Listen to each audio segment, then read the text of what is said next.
everybody. What's up, Yellen? Happy lurking. Omfet, good to see you.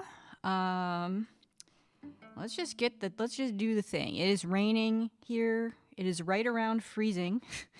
It was 69 degrees Fahrenheit yesterday when I went for a run.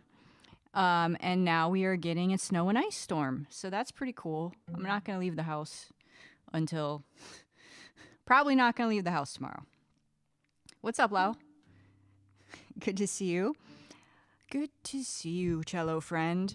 Yeah, so anyway, I can hear the rain on my windows, the freezing, probably freezing rain on my windows as we're doing this thing here. I actually started warming up a little bit, so we're gonna just like jump right in, I guess.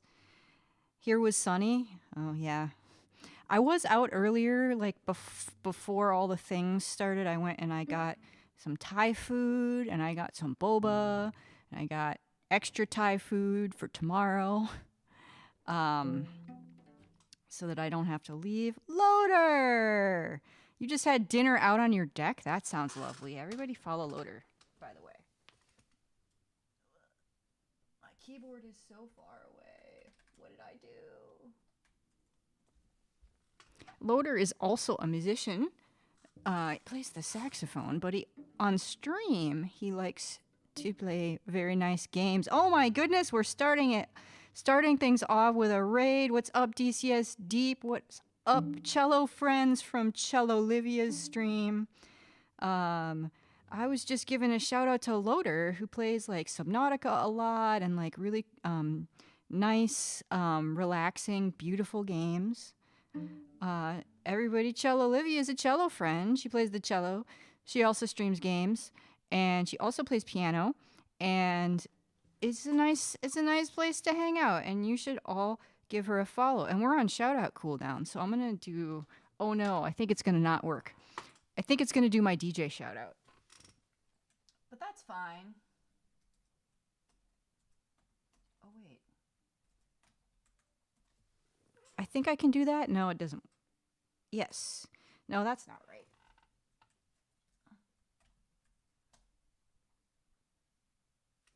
There we go. It worked. I don't know what's been going on with Stream Elements, but sometimes my commands are not the commands. Like sometimes it's pulling in text from one of the other commands that I have. I don't know what's going on there, and I haven't had time to troubleshoot it. So everybody, now that you're all here, I was just about to do some shifting exercises. We're doing some Feuillard. I don't do the French, so I don't know if I'm probably saying that really butchering his name. But anyway, if you could be so kind as to pick an integer between the numbers of 1 and 20. That would be lovely, and we'll do that. We will do that exercise. That's what we're gonna do. Nivex says 18, so we'll do 18. Let's see, 18 is there, and 18 is in regular extended position. So Omfet says, I didn't see you at DJ Vegan and Back last time. I was there, but I was lurking. I was doing other stuff. So I was around. I was listening. But oh my goodness, Blaze! My goodness, the party is you're just in time. The party is just starting. We just had a raid from Cello Livia. Now we have a raid from Blaze of excitement. Blaze, oh, you were streaming Dead by Daylight. I gotta get back to playing. I gotta get back to trying to learn how to play DBD. I played DBD with Blaze. He's a very good, very patient teammate. I appreciate that. Or wait, were you killer? I don't remember, but you were very patient with me, and I appreciate that. But everybody go follow Blaze. Blaze has, as we're known to say, the best voice on Twitch. Plays games like Dead by Daylight, among others, many others. I think I've been over there when he's been playing Resident Evil 4, maybe, and some other things. And it's a nice place to hang out. And it's really good to see you because I feel like it has been forever. I feel like it has been forever. Okay, so we were gonna go do the thing here. We were gonna do this shifting exercise. So it is in.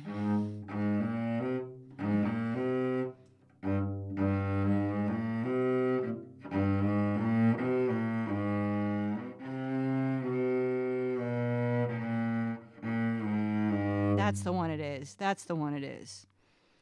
Okay, so this is a shifting exercise. It's in 3. We'll just see if this, oh wait, let me point my metronome, my iPad speaker away from the microphone. I always forget to do that. Because it's most important if I hear it, not so important if you hear it.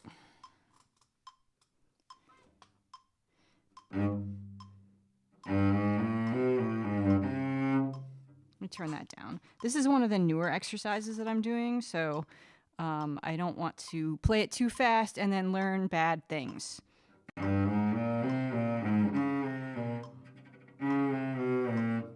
Let me turn this off, actually.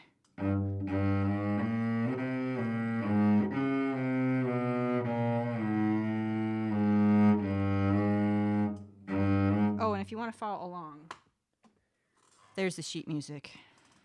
This is in chapter. It's page 3 on the pagination, the page numbers on the printed thingy, not necessarily page 3 the way the PDF reader would read it.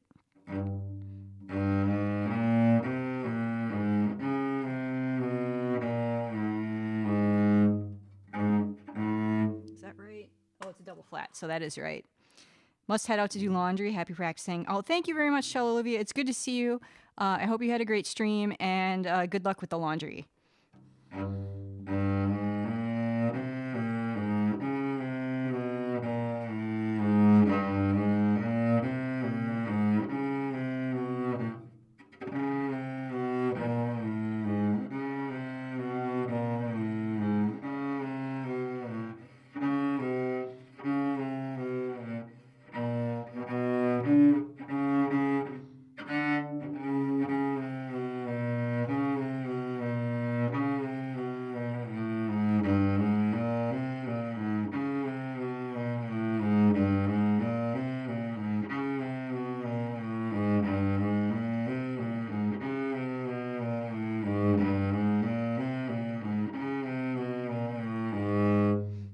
So that's that one.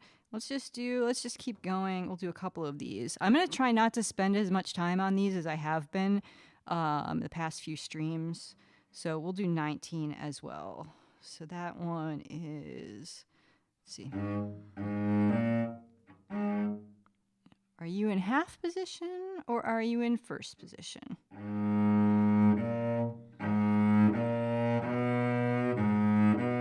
That's half position. Let me write that down. 1, 2, 3, 4. There we go. All right.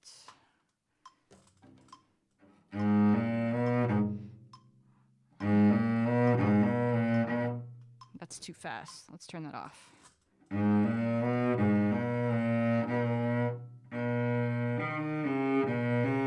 So we're going from half position to extended second position.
that's enough of this one. So that's just shifting first to second position. So let me write down what we did here.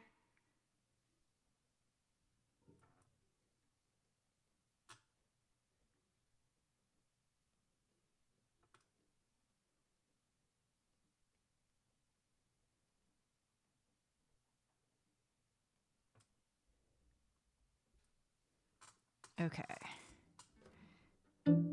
Let's see here. So number 4. Okay, so all right. There's lots of choices here. There's lots of combinations. So we got 1 or we got 2, and then I will give you another decision. 1 or 2. First person that gives me 1 or 2 is what we're gonna do here. Onfet says 1. All right. So now, second choice. Let's see. Give me an integer between 1 and, I don't know how many of these I've done. 1 and 14. Let's just go with that. 1 through 14, an integer, please.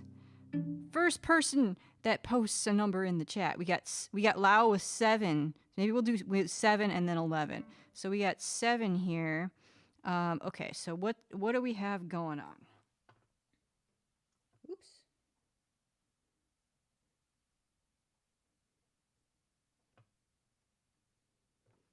So we got, and are we in bass clef or are we in tenor clef? We're in bass clef. I love, now that I've switched to iPad, that I can like make the music huge. Okay, so we got.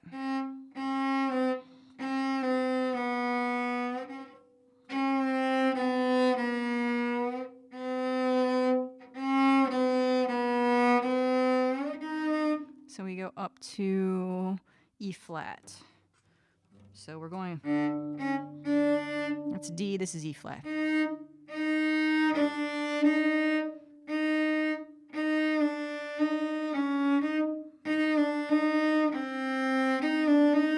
So it's extended here because it tells me to use a 3 on that E flat.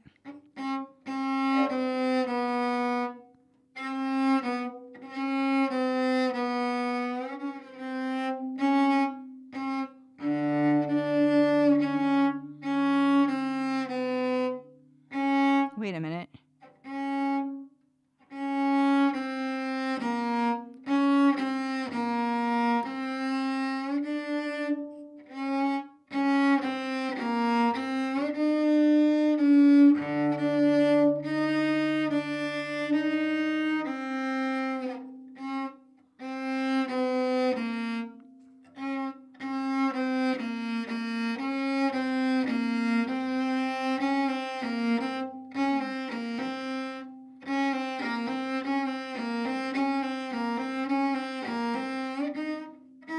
Let me get an E flat going.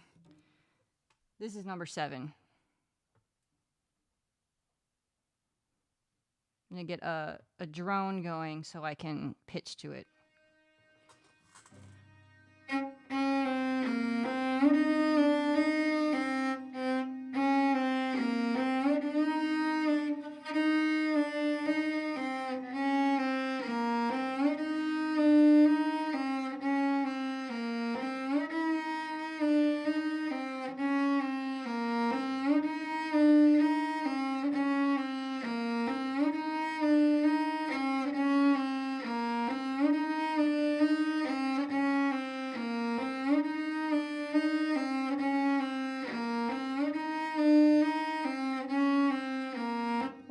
Wait a minute, that's...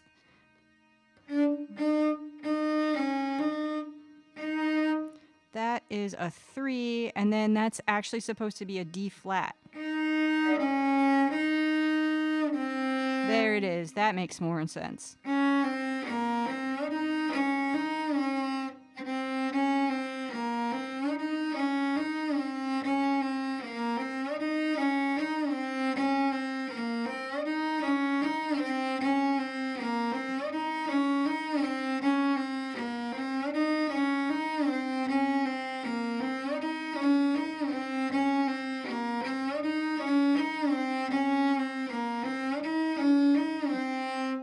Okay, and then we'll do number 11, which is, I don't think I've done this one before either. Ah!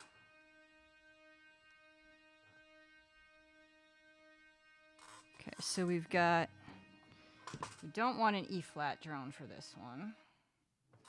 We want, so this one, it looks like it's in half position.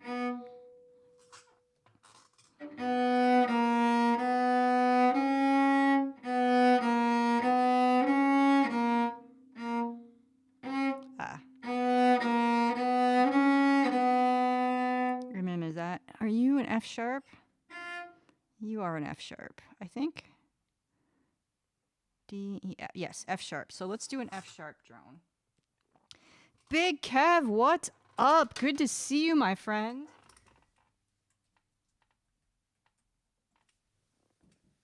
Big Kev is also a streamer and plays Magic sometimes. It's good to see you. It's been forever. I hope you're well. I hope the family's well. We're just doing some cello practice here. So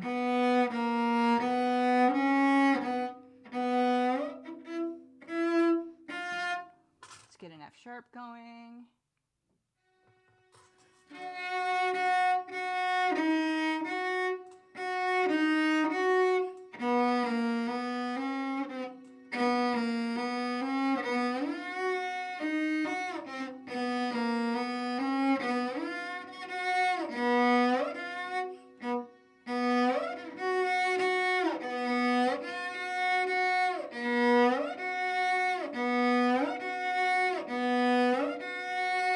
That's the shift that we're working on here.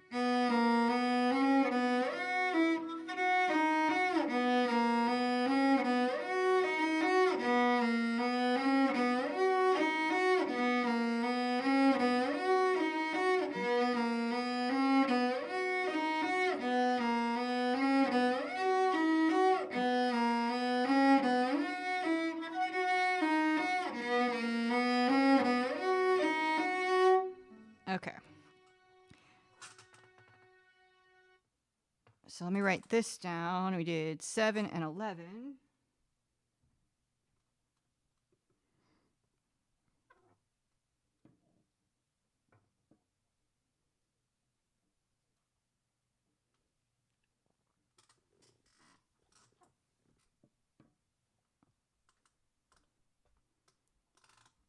All right, so now 1, 2, or 3. That is the question. You will choose the next exercise that I do. And if anybody just got here and wants to follow along with the sheet music, there's a public domain. It's the same copy I'm working from. It's a public domain copy. So it's available for free. 1, 2, or 3. So these are in 5. So that's fun. So this is a 4th position shifts.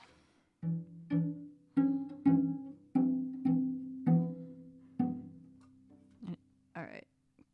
Kev says, question, I've always wondered about things like cello, violin, viola, etc. Can instruments like those have intonation that gets out of tune like my guitars can?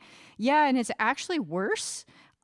Because the pegs, so this cello has geared pegs, so they're more like a guitar.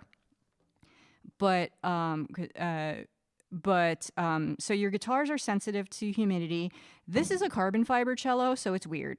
But most, like, it's being wood instruments, except for this one, they are susceptible to humidity and things. And then the thing that makes them worse, the bowed string instruments, worse than guitars, like worse than like just electric guitars anyway, is the fact that the pegs are friction based. So they're actually tapered and you have to push them in and turn them to get them to stick. So like when you're tuning a violin or a cello, you have to actually, like, it's maybe easier to demonstrate this way, but like you actually have to like pull the peg out a little bit to detune, like you kind of turn it and pull it out a little bit to detune it, and then or to like get the peg loose, and then you tune it, and then you have to push it in while you're tuning it.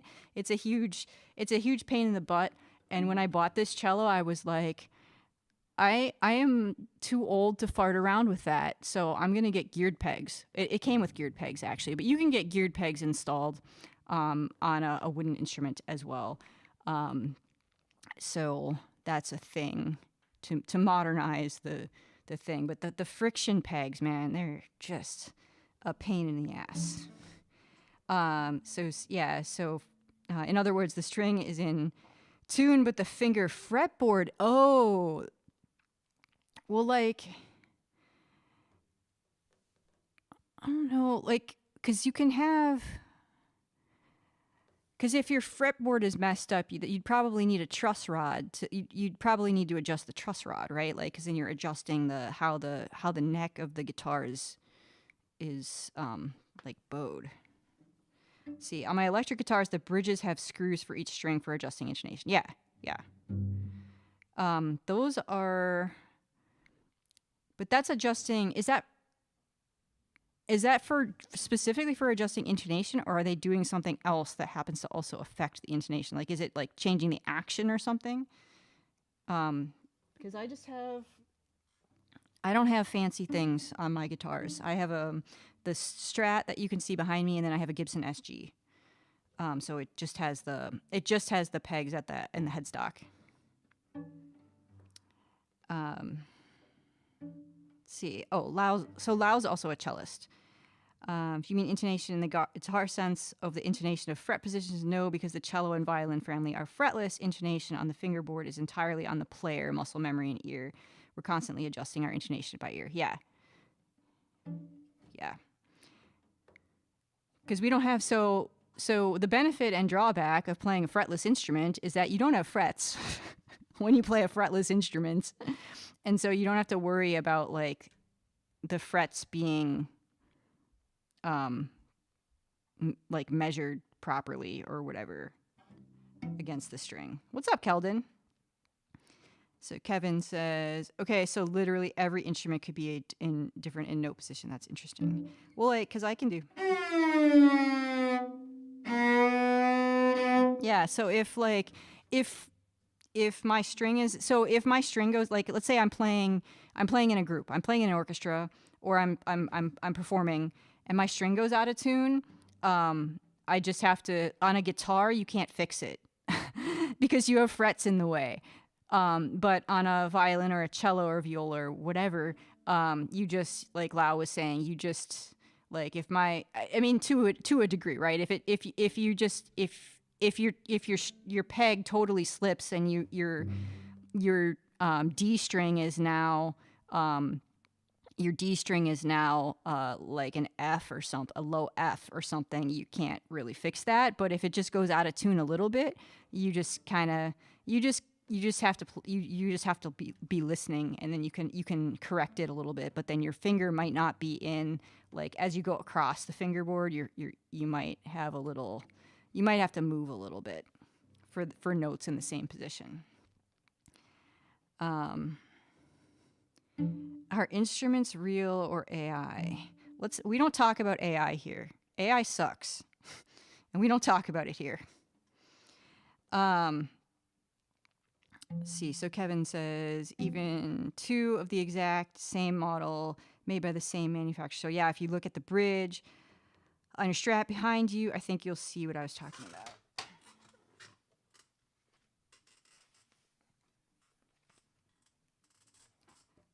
So you're talking about here. These aren't for intonation though. These are for like some kind of adjustment, like luthier type adjustment.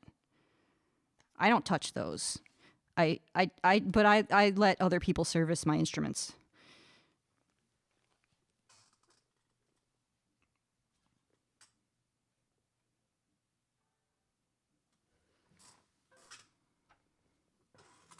Let's see.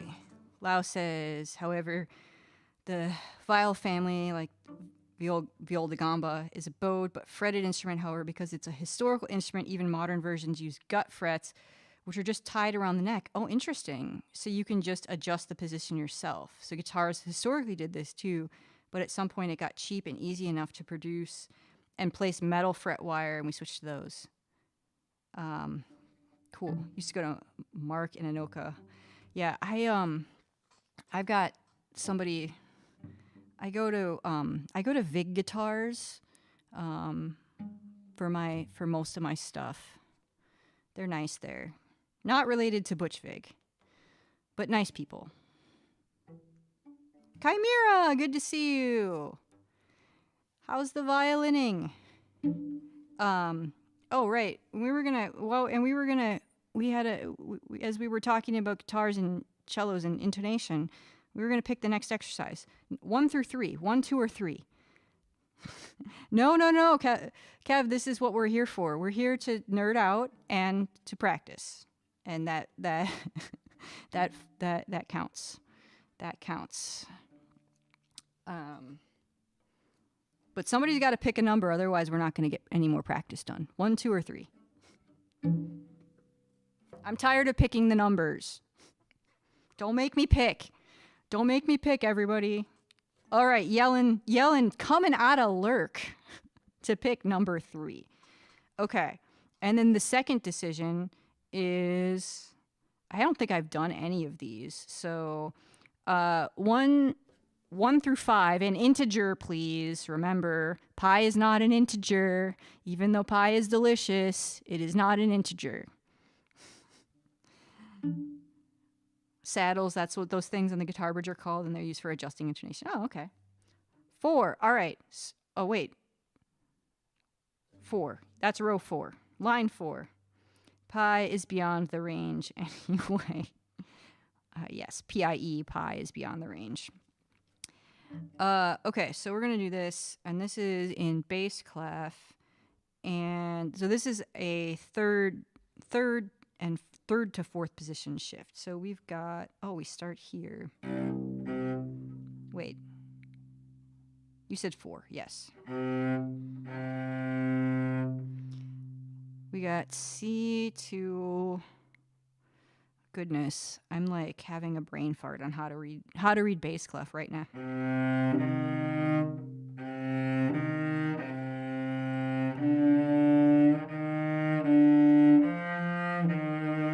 Now, is that correct? Did I play the notes correctly? We got C. I'm going to just read the notes out loud. C, E flat, C, F, E flat, F, G. No, that's not G. Why am I not like, I've been going back and forth and back and forth and back and forth between tenor clef and bass clef, and I think it's finally fried my brain. That's an F. Wait, that's an F.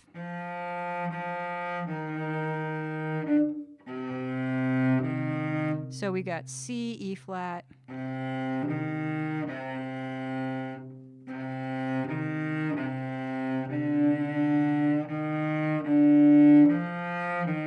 There we go.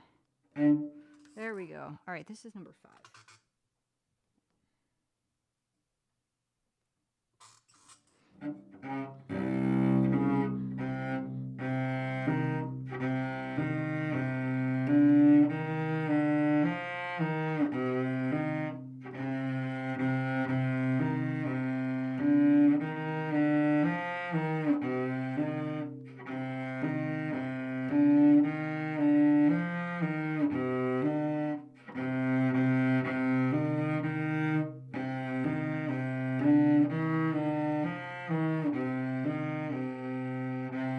Let's do a drone.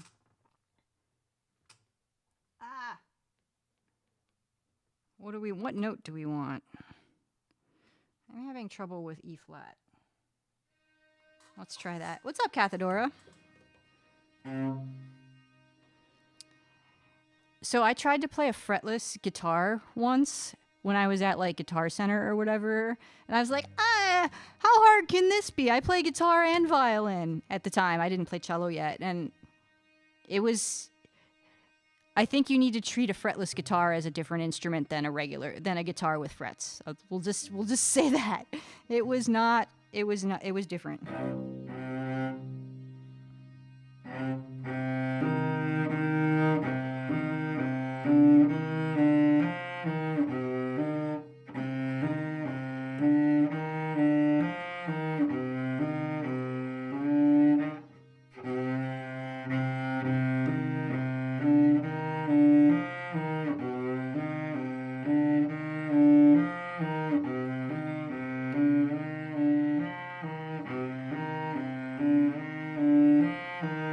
Okay.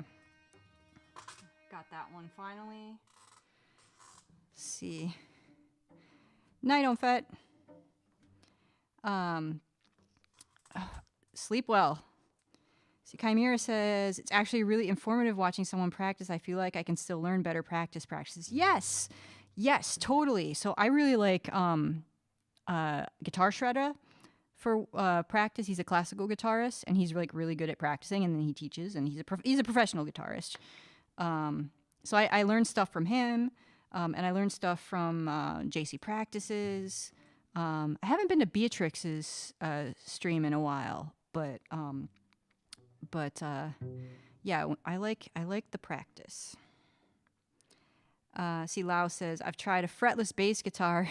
Even having played double bass, the fretless bass guitar is a very different beast. Just that neck angle activates the fretted instrument muscle memory, not the cello intonation instinct. Yeah, it's weird. It's weird. What's up, Scar? Good to see you. And Lau says, to be clear, I've played double bass a total of about an hour in my life, borrowing friends' instruments. Yeah. We were doing... All right, let's move on. I said I was not gonna do.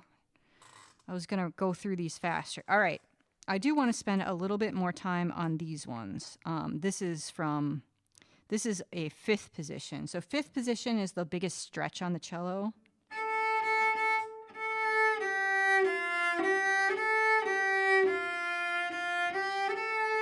That's fifth position. So that's where you start using your third finger instead of your fourth finger.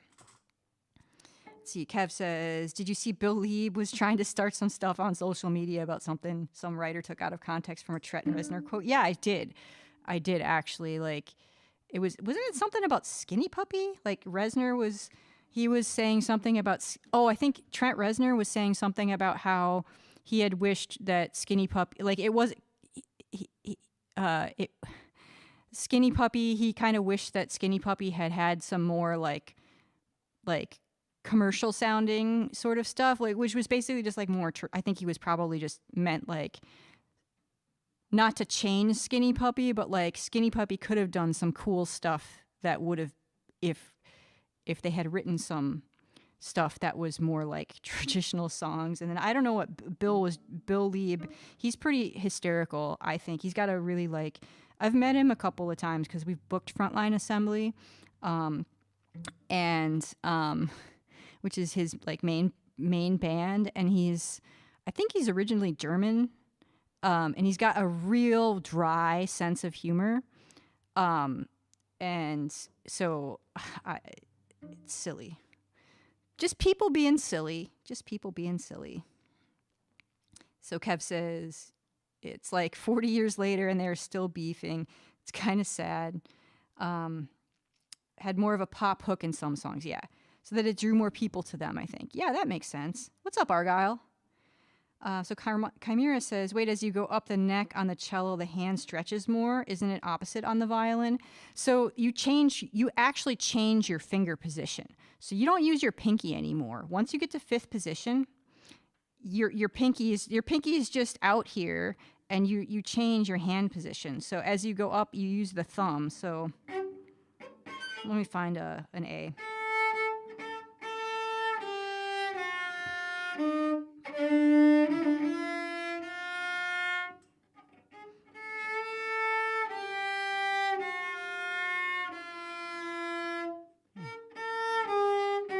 Yeah. So you usually keep your thumb in the, oh, what is this called? The little spot where the neck meets the bridge. Words are hard. And on a violin, because it's smaller, you can reach. So you don't do that when you get to fifth position on a violin. You just don't need to do that. So everything just gets smaller scale, and you can use your pinky. But on cello, you just can't use your pinky anymore because you need to be able to stretch. See, Kev says, I mean, Trent said some bad stuff about Frontline Assembly when Pretty Hate Machine came out. Yeah, I mean, I'm sure they don't actually I'm sure they're just talking and they don't actually whatever. But even he said years later it was stupid. It was stupid stuff that he said when he was young. So yeah, let's see, Chimera. So keeping on the same thread here. So Lau says back to cello from fifth position goes a little beyond the heel of the neck. The heel, thank you. That's the word. But it's not high enough to be a thumb position. I mean, you can, but you don't. So you're both stretching your hand a bit forward to get into position and you're using 3 fingers instead of 4, and you're stretching them out more to get the same interval range. Yeah. See, Argyle says, is cello and violin mostly played by ear? I mean, it's a mix. It depends on what style you're doing. You have to listen, but you have to listen when you're playing any instrument. You have to listen a lot harder when you're playing a fretless instrument because you need to listen for your intonation. But in terms of whether more people play by ear or not, I think if you go into the more the fiddle genres, then those are traditionally you learn by ear, you learn music by ear, and things like that. Whereas if you're in a classical tradition, you read sheet music. But both I think they're equally as common, equally common.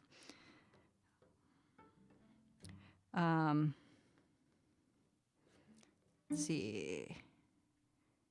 No, with sheet music, just learning the notes by ear, as opposed to a keyboard where the notes are laid out on the keyboard easily. It's a combination. I mean, you're very intently listening, so it's a combination of muscle memory. So these shifting exercises that I'm doing are both to build the muscle memory to kind of where everything is on the fingerboard, and also to listen to make sure that you're playing things in tune. So it's both. It's both.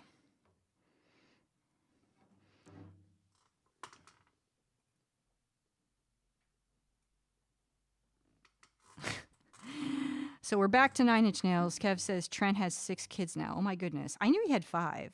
They secretly snuck a few in there the last couple years. I mean, good for them. Good for them. They have their whatever. I know he had 5, but that's a lot of kids. But yes, he's building his own supergroup. It would seem that way.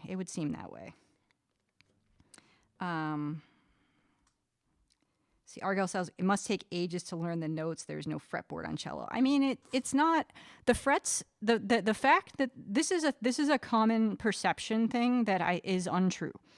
So I think, because I play both fretted and fretless instruments, and there's a perception that just because fretless instruments have no frets, that the left hand is actually the hard part of playing, when in fact it isn't. I mean, there's not to say that it's not challenging to play with the left hand, but the lack of frets is not the thing that makes the learning curve steeper on a cello or a violin. It's this thing right here. It is the bow.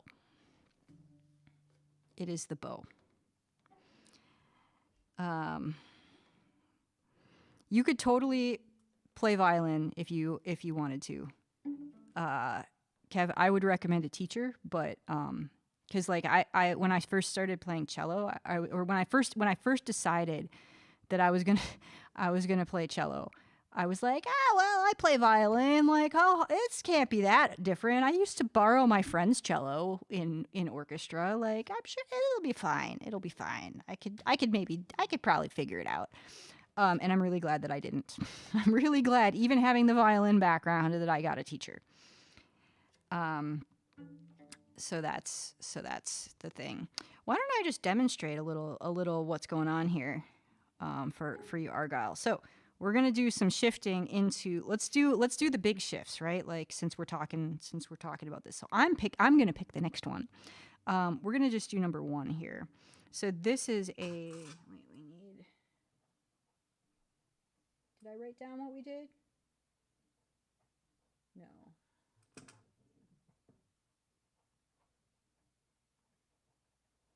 What did we do? I don't even remember now. Where is it? Oh, we did 54.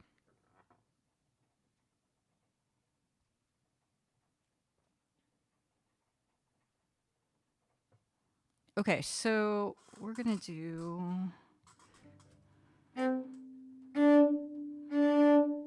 so we're going to shift from 1st to 5th position.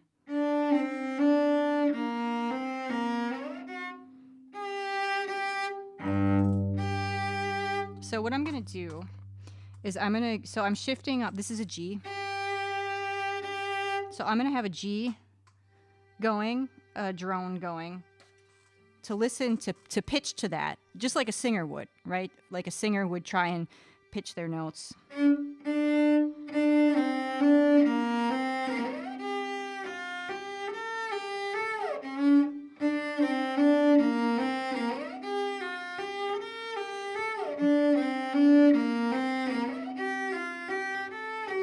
Wait.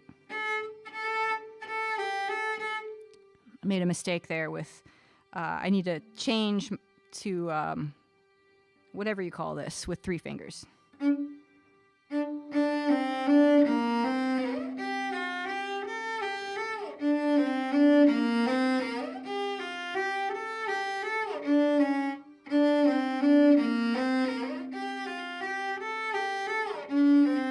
Oops, didn't start my timer.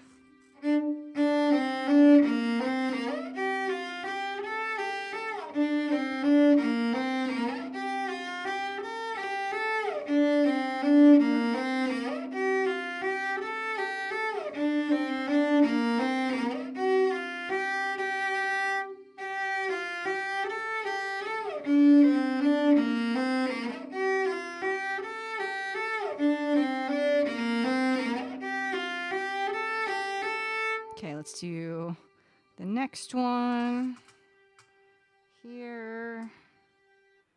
And this one is to an F. Wait. We're in tenor clef.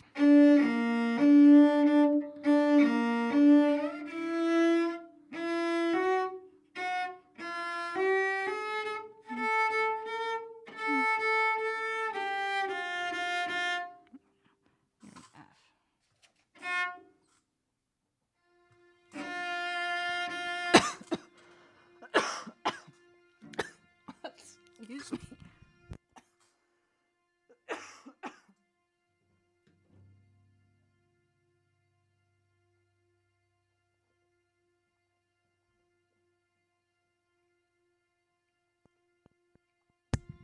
Excuse me, I kind of inhaled weird and then had problems. Okay, so Agra says, does playing guitar help with playing cello? I would say playing any, if you have background in any one instrument, it will help you learn the next instrument. So with guitar, it kind of depends on how you play. Like, it still helps with finger dexterity, but like with guitar, you play the instrument differently.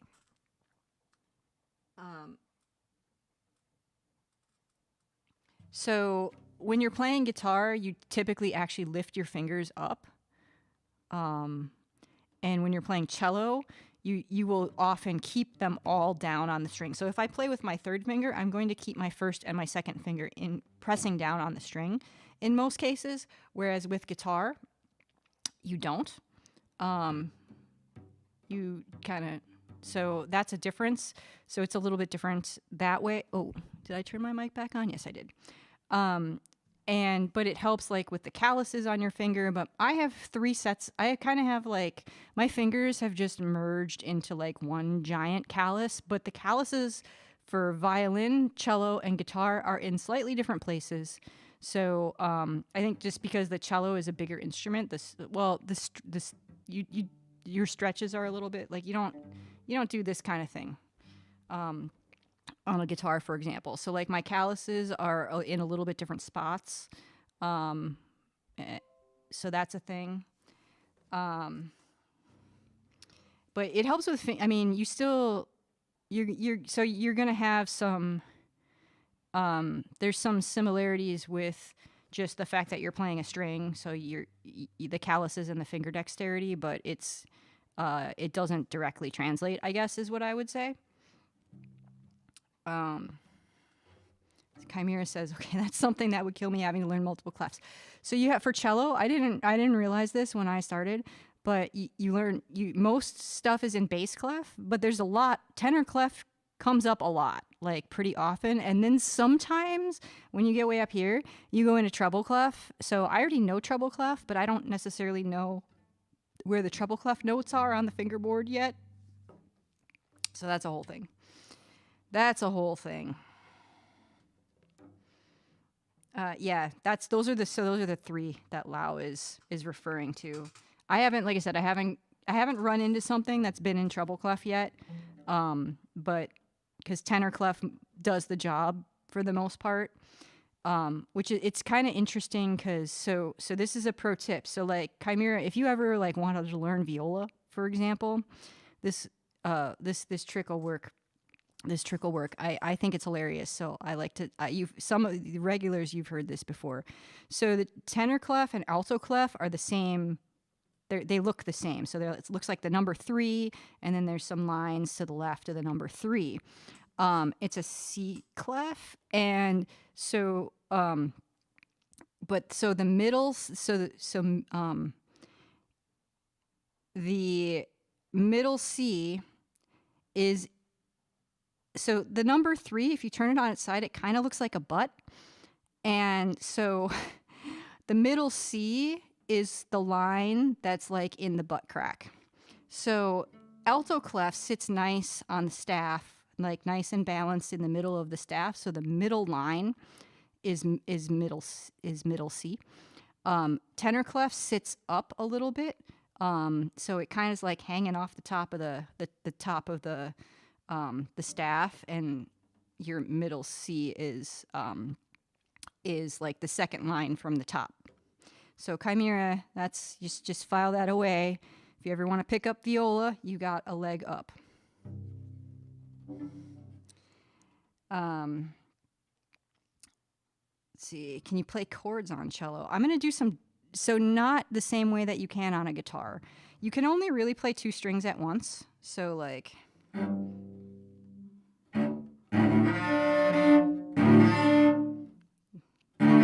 you do 2 strings at once, like that.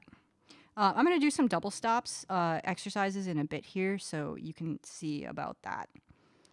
Oh, Chimera says, yeah, I know how to read it. It just doesn't come naturally to me. It requires more thinking. Yeah, you just have to get used to it, I think, is the key. Lau says, keeping fingers down, that's not universally true at a more intermediate advanced level. I personally prefer keeping only 1 finger down, or possibly 2 on the cello, if you need a little more support, like on the 4th finger, except in fast passages. It helps to learn to shift hand weight and use arm weight to hold strings down compared to the more static position taught at a beginner level. Yep, that definitely varies by teacher, though. Well, and it varies by player and also like what you're doing. So it was, I was definitely an oversimplification for sure. But I think you'll see it more where you'll have more than 1 finger down, unless you're playing like bar chords on guitar. But that is one subtle difference. Kev says, now I want a hurdy-gurdy. If you go hang out with April Knight, she plays hurdy-gurdy on her streams. Okay, so we're going to do another one of these. We were doing this one. F, that's what we were doing. what's up, Daniel? Everybody go follow Daniel. Daniel, we were talking about guitar, and then you just magically appeared. Daniel's a very good guitarist. We were talking about the difference between cello and guitar, and Daniel also plays violin. So, you know, if you have any, if you feel, don't feel obligated, but if you want to talk about your experience, your different experiences, because like guitar, a lot of times you will play, like you won't keep your fingers down, you know? Whereas you do more often on like violin or cello. That's what we were talking about. Wait, here, let's give April a shout out.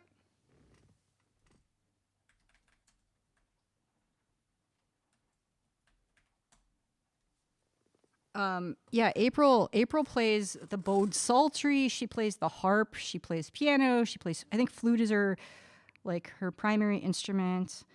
She plays all the hits from the 1300s or whatever. She plays 1300s to today or whatever. She plays like a lot of like some like medieval like folk songs and stuff, as well as her own originals and things like that. So yeah. Okay.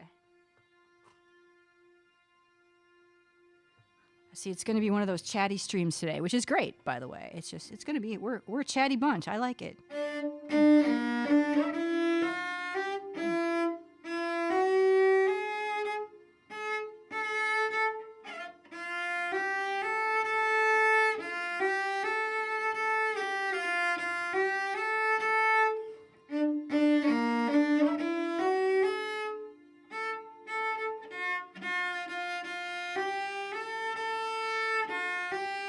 This is the biggest stretch on the cello, friends. This is the biggest stretch right here.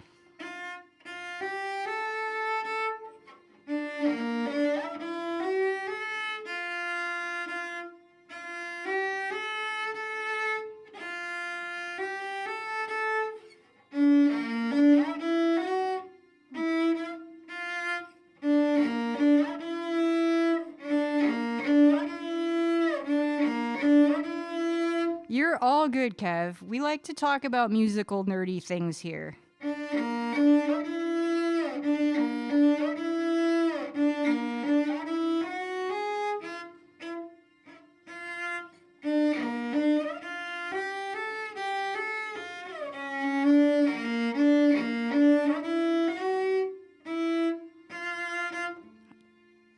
I'm flat on those shifts.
We did 1 and 2. Let's move on.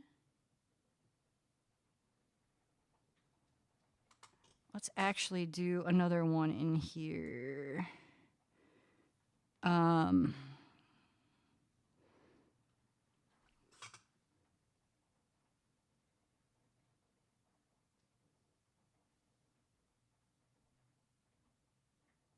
want to do 15 here. This is second to fifth position, and I think there's stuff in the piece that I'm playing that does this.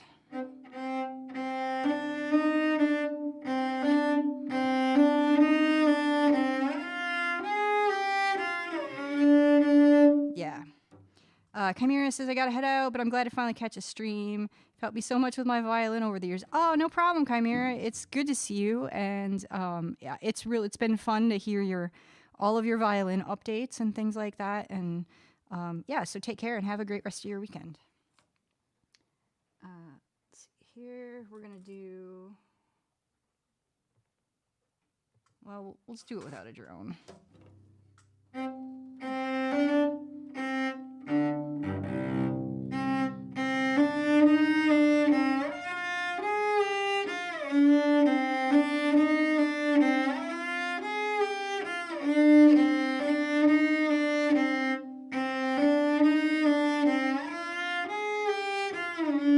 Oh, and Argyle. So in this case, we're going up to an A flat instead of an A. So I use my fourth finger. If I was going to, if I go up a half step to an A, I'm going to use my third finger.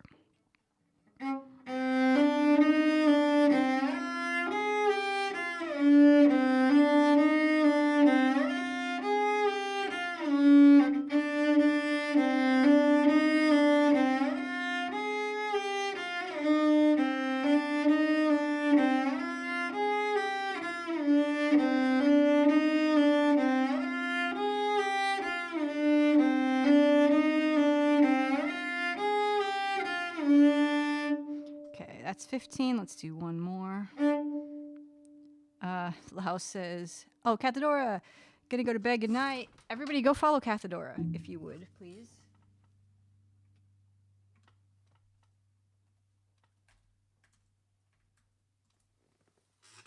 They've been streaming a lot of Minecraft. They're in this like group Minecraft server of chaos where if you die, you are out. You only get one death. So that's a thing that's been happening. It's very much excite. Very excite.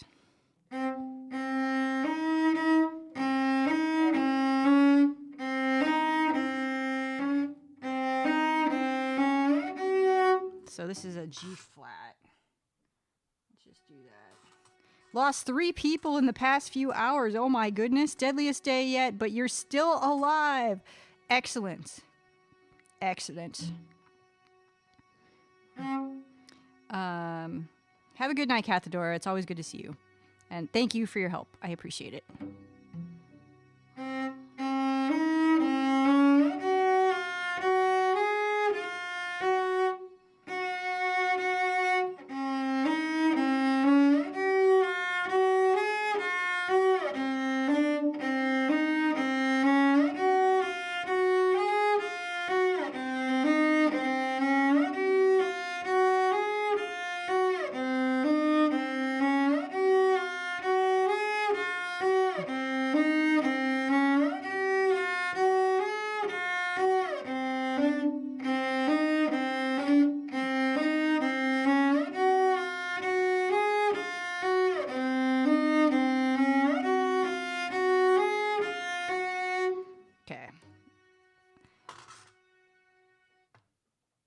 Let us move on. We did 15 and 16.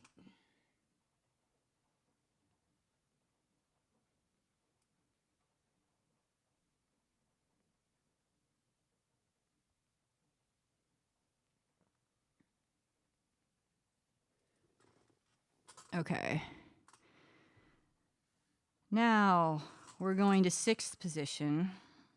This is the last one of these types of exercises, and then I'll move on to one that's more scales.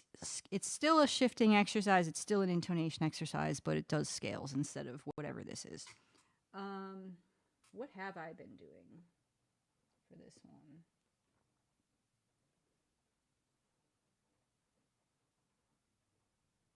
Oh, we've been down here.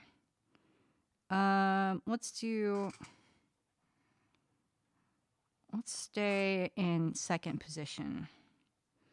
Let's just do 11. And what are we shifting to?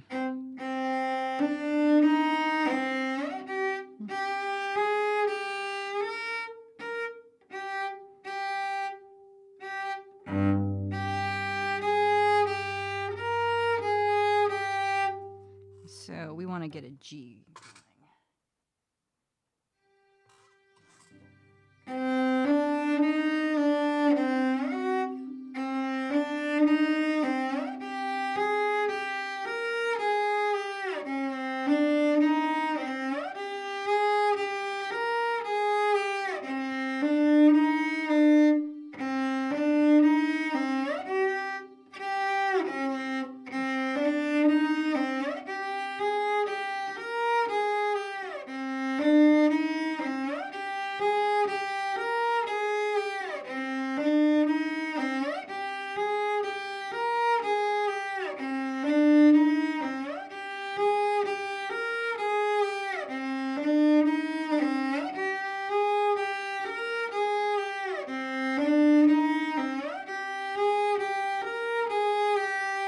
Okay, so 12. I'm just going to do 2 of these, I think.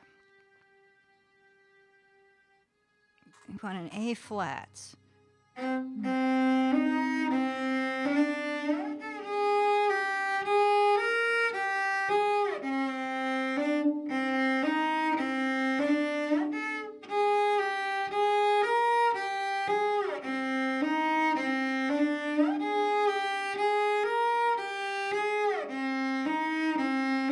Is that right? Wait a minute.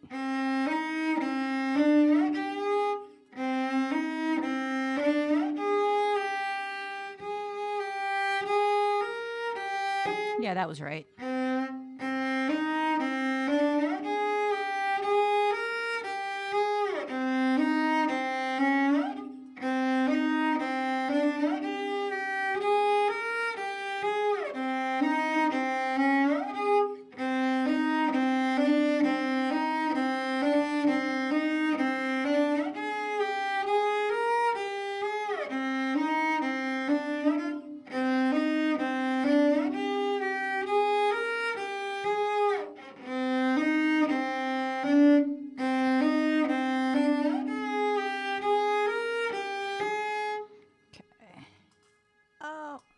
Start the timer.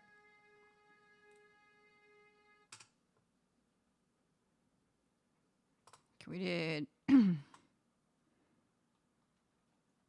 11 and 12.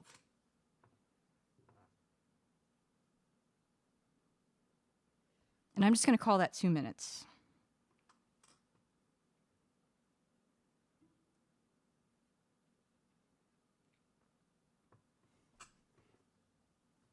Okay, so this one is a little bit different. We're going to do this in C major, I guess. So I'm supposed to do all of the scales, so all 12 keys, all the way around the circle of fifths, whatever you want to call it. And I've been doing this for a while, but I've added some new finger patterns, and it's very confusing. Like I've been doing the main finger pattern, or the first finger pattern, and I've been going through all 12 keys. But now that I'm like, oh yeah, so, okay, so I got this one down. Now it should be fine to just change the finger, or to change the patterns around. It's not the finger patterns, it's like the order of the notes. And it totally just like made my head explode. So we're back to C major, but not that high. So I'm going to do the main finger pattern a couple times to just get my brain in the right place, and then we'll do the other finger patterns. Oh, but let's do this.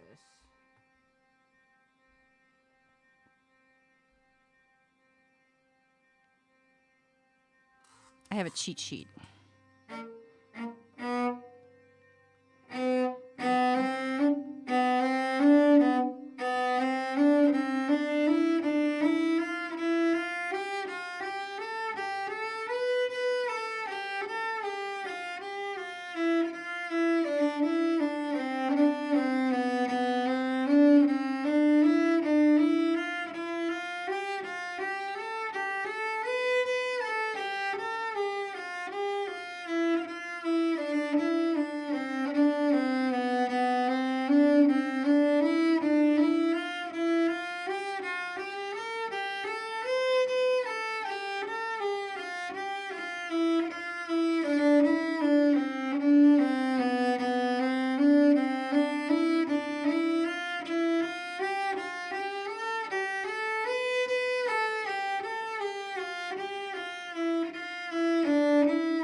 Okay, so let's do the other finger pattern.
So that one I'm doing mostly it's for intonation and a little bit maybe for like just learning the fingerboard.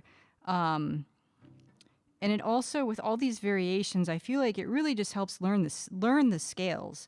And like one thing that I want to do is I have been sort of off and on working on improvisation, and I think it'll help to play the notes in different order to make sure that I really have all of the keys down in a way that makes it so I don't have to always rely on just going straight up and straight down the scale to remember the notes, so that I can remember that, so I can know where the notes are and play them in any order. Because it's really boring if you just, if your improv is just.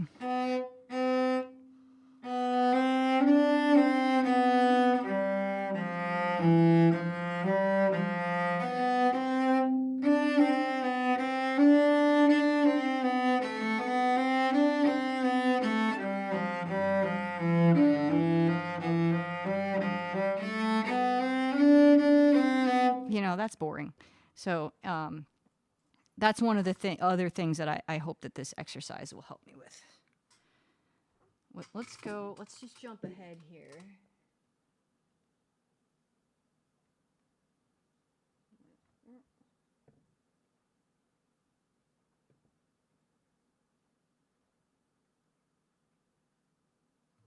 Oh, that's why things got weird.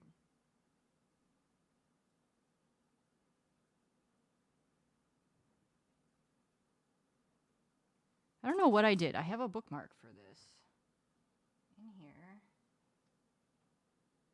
There we go. There we go. It says scale variations like that are super useful for Baroque and classical, given how often that repertoire has runs like that in addition to straight scale runs. Yeah. And I for improv too. Excellent. Excellent. It's good to know that I'm on the right track.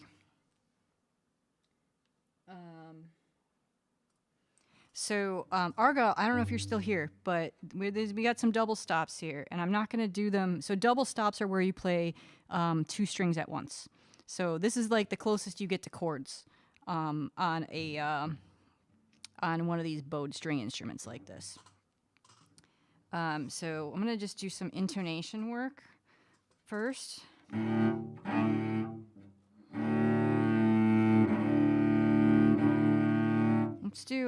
Let's get a drone.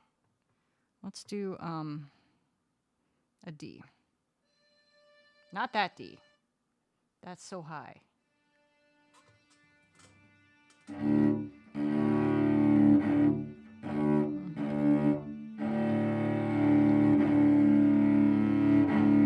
Probably don't need this, actually. That's what the double stops are for.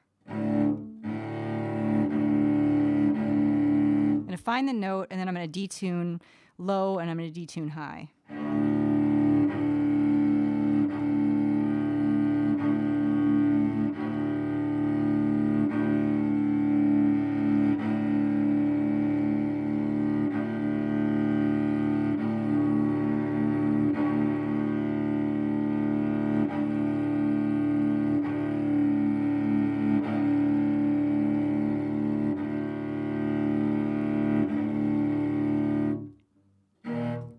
So I'm going to do it with all 4 fingers. Then I'll do it on the high strings.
There it is.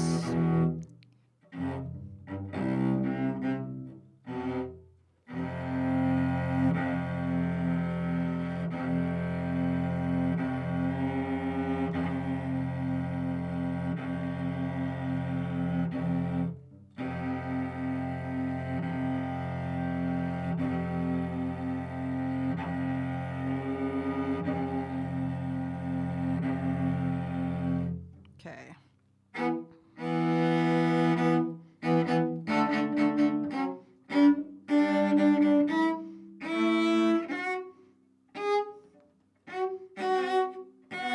For some reason.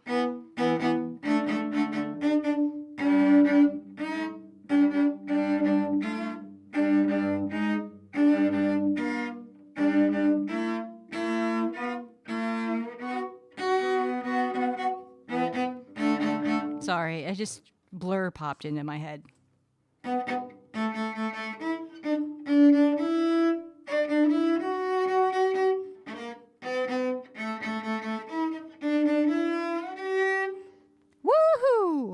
Anyway, that's what the DJ in my brain is like all the time. Popping in, just dropping a record when I'm doing something else.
Argyle says, "Do you play many cello pieces?" So right now, I'm working on just one right now.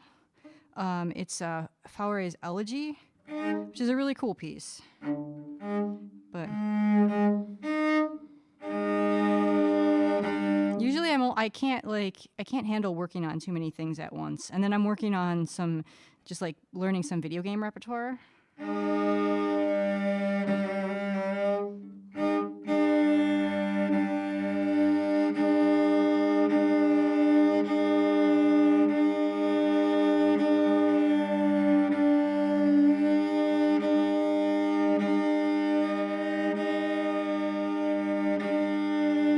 So I've been playing for 5 years, so I have been told that I'm no longer a beginner.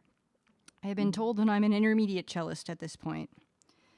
I started taking lessons in 2020, so I'm almost 5 years, a couple months more. Couple months to go. Okay, so this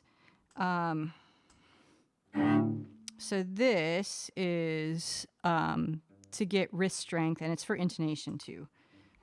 So now that we've practiced a little intonation and stuff.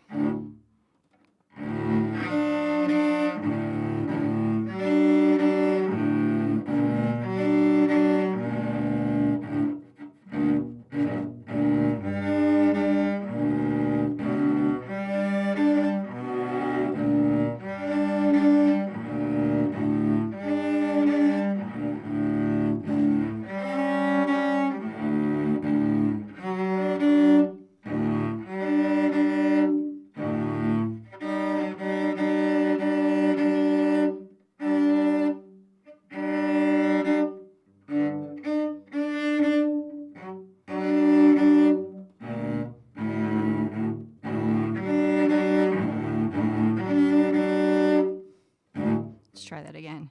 See, Argyle says, "I want to get an intermediate at keys, piano, and guitars. It takes ages." Yeah, it does. It takes a while, and it takes hard work. And I think sometimes when people say, "Oh, I wish I could play piano," or "I wish I could play whatever," I think it's just like, I wish I was good at the thing.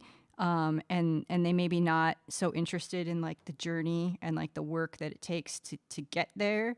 But you really have to be interested in the work that it takes to get there. Otherwise you're going to be frustrated. That opening minor chord made me think you were about to break out in the Elgar concerto. Oh no, it's just some Feuillard.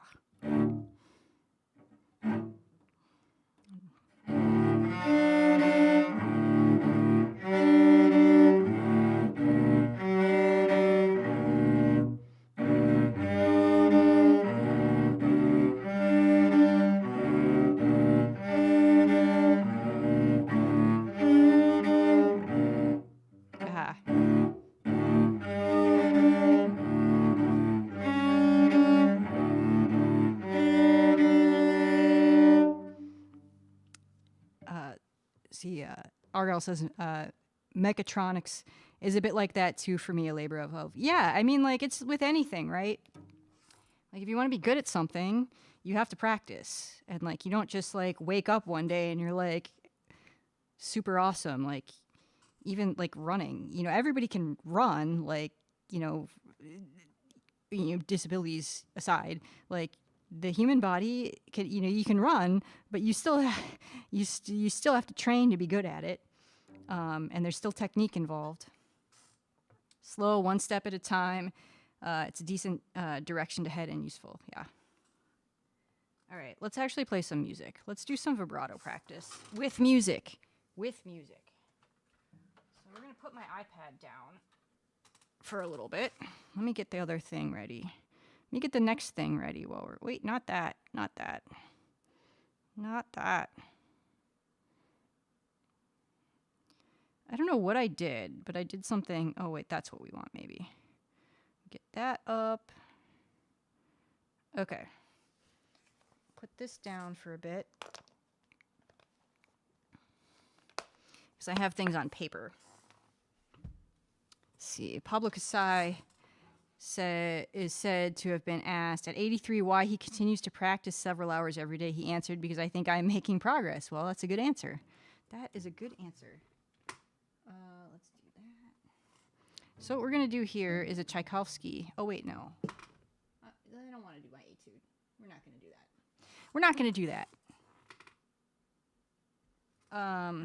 So, do I have you in the archive? I think I do. Oh, wait, no. There you are. All right, so this is this Tchaikovsky piece I'm going to use as a vibrato exercise.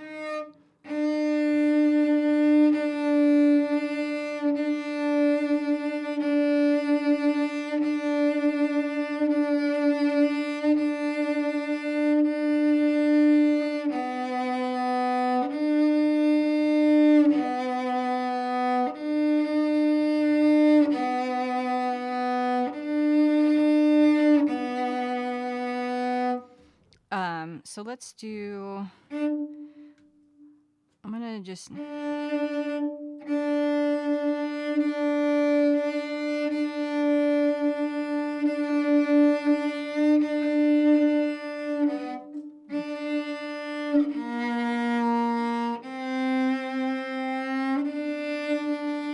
what I'm doing is I'm using the notes in this piece as just like the form that I'm following in order to do this exercise where I'm going back and I'm vibrating. Let's see, Argyle says, well, progress is like a curve that gets more difficult as one achieves progress, it plateaus. Yep. I've been slowly learning mathematics for mechatronics. Yeah, and then sometimes you feel like you're plateauing, and then all of a sudden you're like, oh, I can just do the thing now. Which I know happens in math as well as music or anything that you're studying.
Okay, so let's actually play this. Get a little warm up in. Argyle says, playing music helps with studying other things, of course, mathematics too. Yeah. There's a lot of, I know a lot of people that are good at music and math. I was good at math for a while until I took multivariable calculus, and then I realized that I was no longer good at math. I had peaked, and then I got a C. Still haven't read Gödel, Escher, Bach. Maybe one day I will get around to reading it. May help with mechatronics. Yeah, could help. It's okay. C is nothing. Yeah, I got a C. I got a C in multivariable calculus. And then I was like, that was just a really hard class. I'm going to just take linear algebra because I thought maybe I would go into like astrophysics or cosmology or something. And then I got a C in linear algebra too. And then I was like, okay, this is a sign to like to study something else.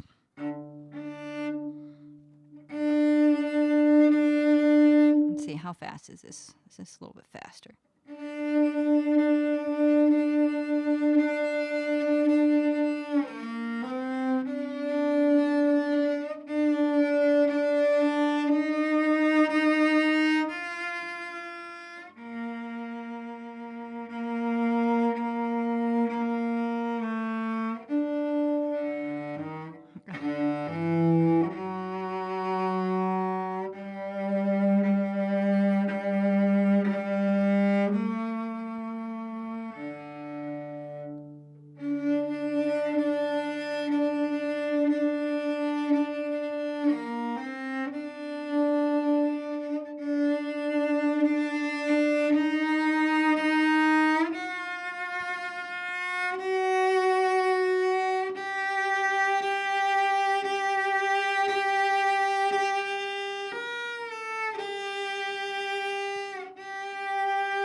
No, that's horrible in first position. That's horrible.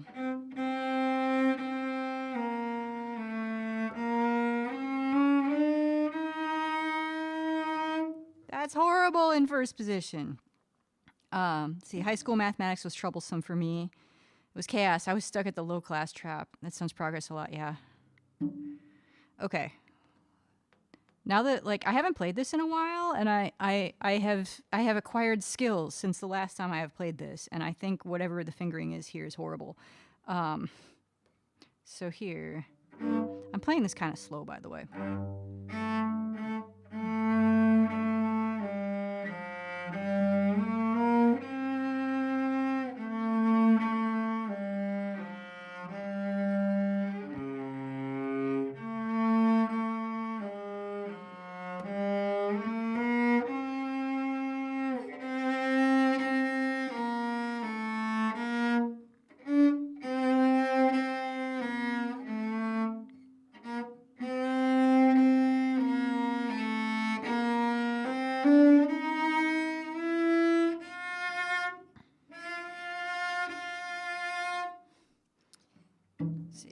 Argyle says, I didn't get extra help in the lower classes, so I just got worse at math and laughed my way through high school mathematics.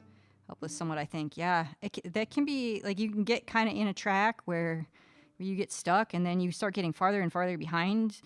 That's not a good situation, but it sounds like you've broken out of that and you're finding your way and you're doing the thing. Now I'm studying university mathematics, preparing for that. So that's awesome that you didn't quit. Like you're coming back to it and you're like advancing, and that's awesome. And you're really into it, which is cool. I can tell. I can read you. I can read your passion from your texts, from your chats. Okay, so what do we want to do about this? What do you want to do about this fingering?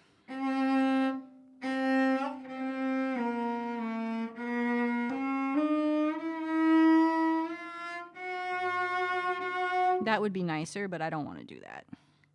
Yellen, thank you for giving Argyle that gift sub. What's up, Alpha? Alpha says, I volunteer tutor kids, and I can tell when grade 11 students don't know how to solve rational functions. Yeah. Tutoring is good work. That is very good work.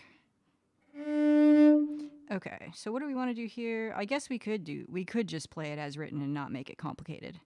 Let's just go back here.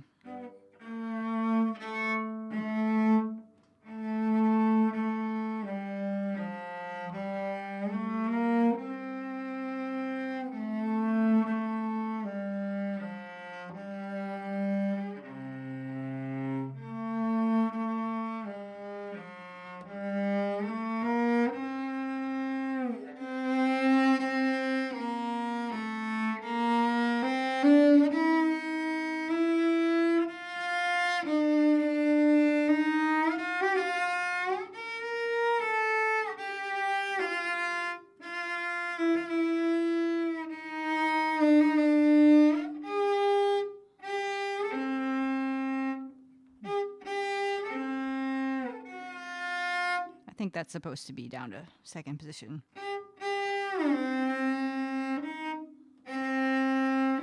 No.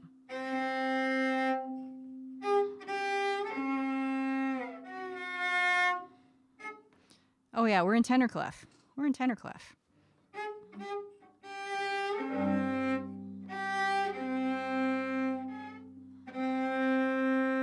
And there's a 4. So I do think.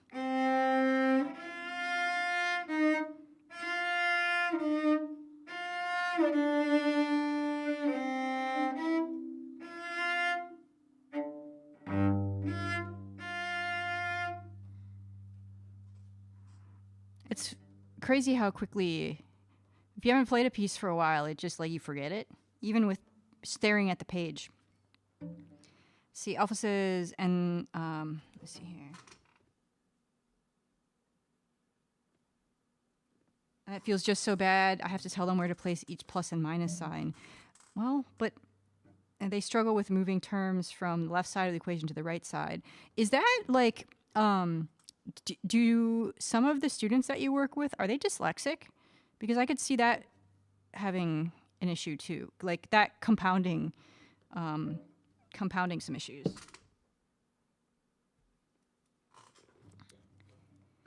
Let's see.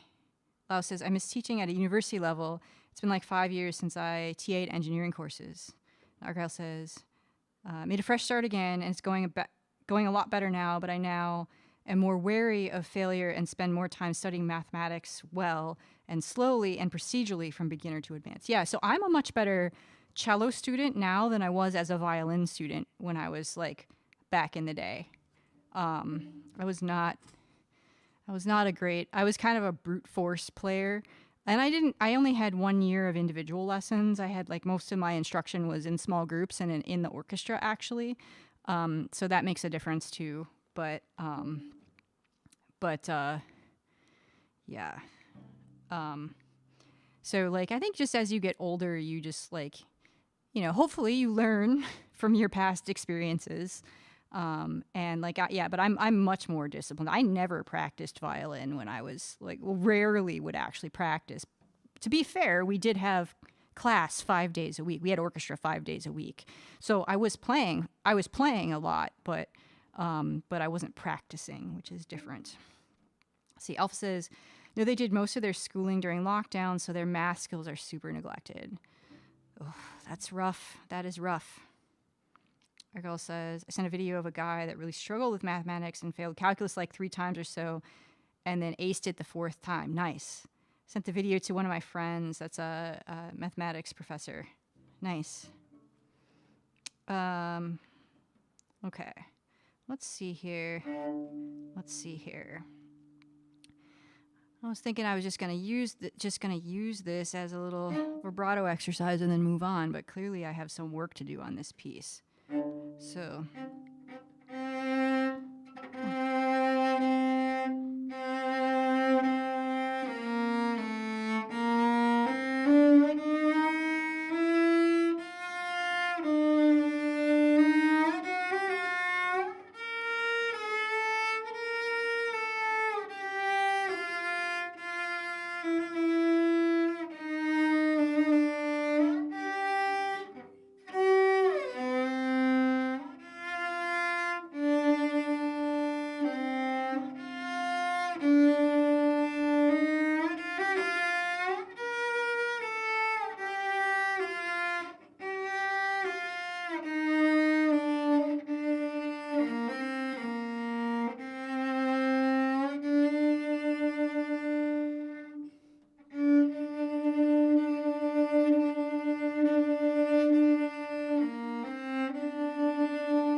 There it is, switching strings.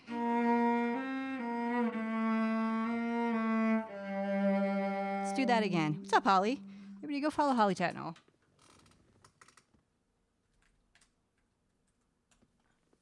She's a producer and writes original music and plays piano and is generally awesome. Let's see. Argyle says, I'm slowly studying a university bridging course from start to finish. What's the word from start to finish? The only thing I can think of right now is the Latin ab ova usque ad mala from Soup to Nuts is the English translation. I saw Haldos. Oh, I saw, Haldos is here too, but unable to chat due to not having a phone number to verify account. Yeah, it's because I'm mean and I don't like spammers. Let's work on this little bit here. Let's do that again. Where do we want to start?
See, Haldos cries gently in the corner. It's okay, Haldos. You're a good bot. You're a good bot.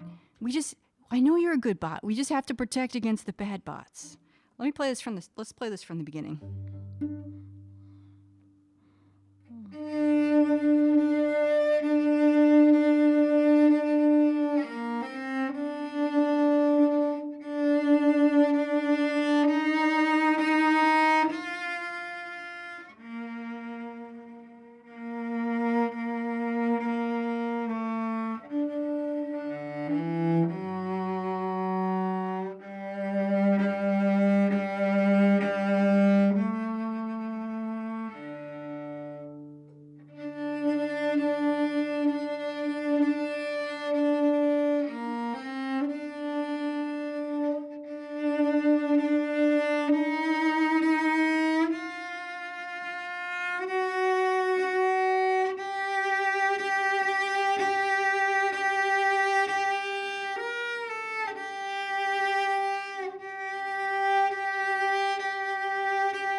That was some Tchaikovsky for everybody. Like I said, it's been a while since I played that. I like it.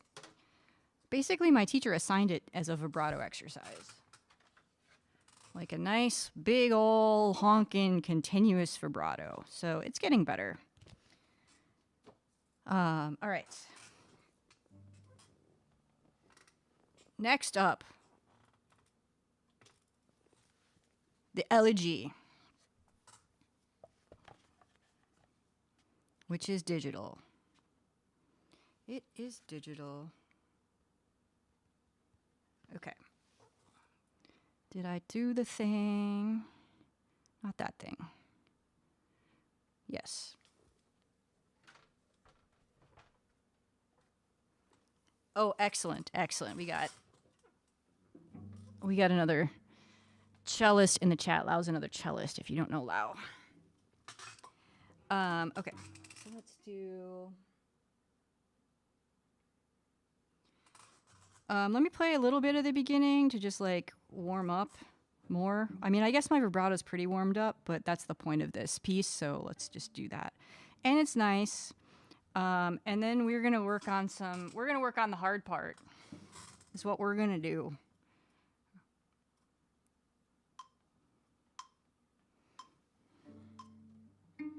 So this is like a kind of a milestone piece to be working on.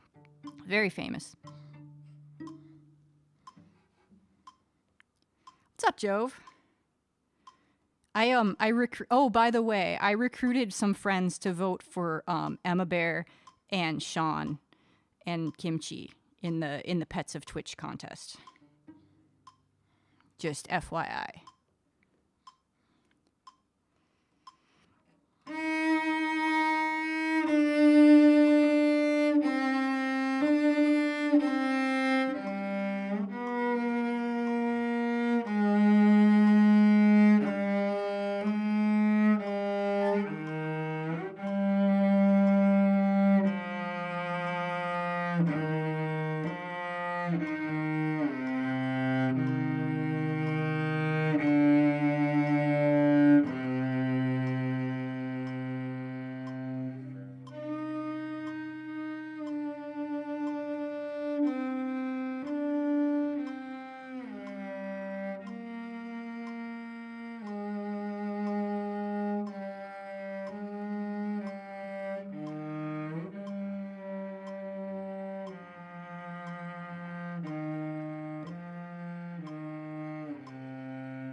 let's just stop there.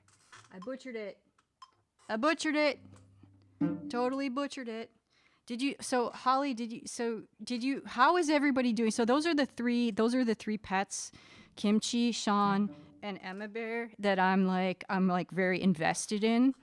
How did they do in the Instagram vote? Do we know? I botched the by the way, I botched the timing here.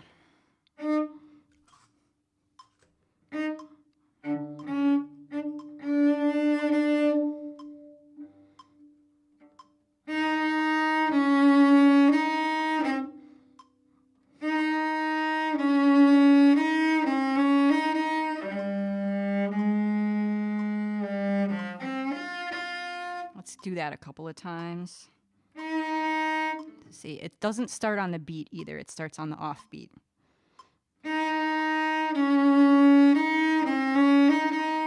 Oh, and I'm supposed to play. I've been playing this like triumphant trumpet or whatever, but no, it's tender is the word my cello teacher said he used. So let's work on that too.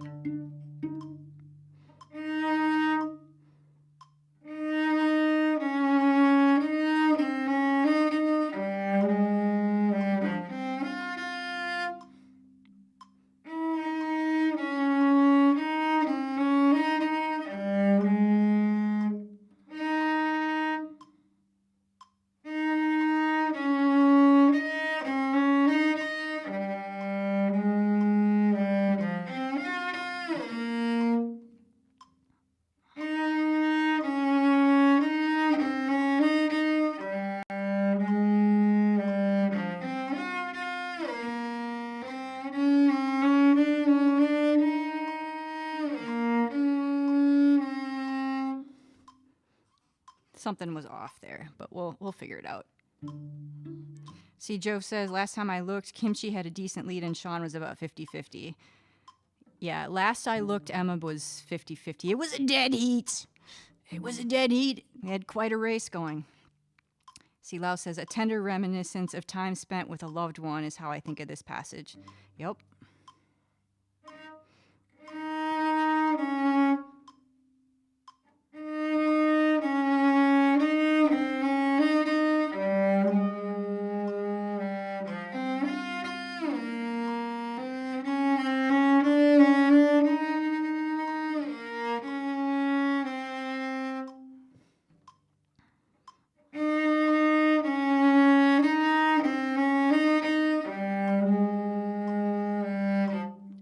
I think I'm too short on that note again.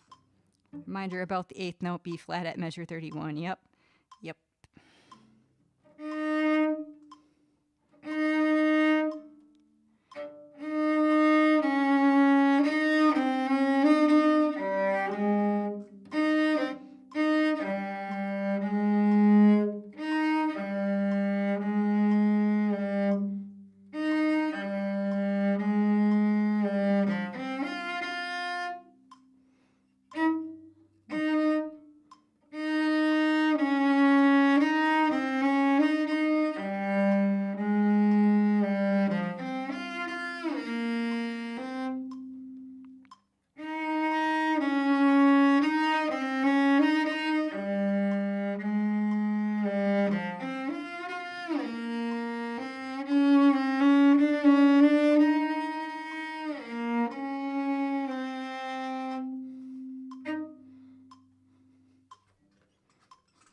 Lau keeps me honest. That's what's going on here.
weird there with the timing.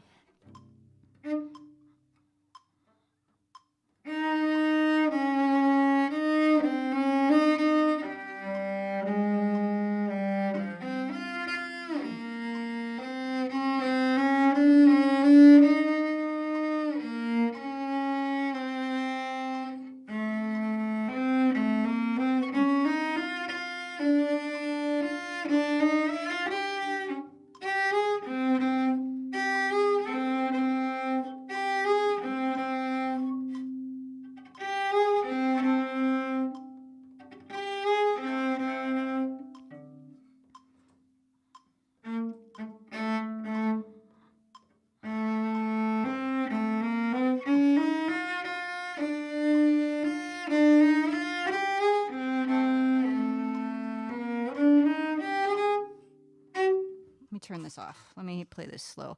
I don't know why I'm having a brain fart here right now, but I'm having a brain fart right here. So let's fix it.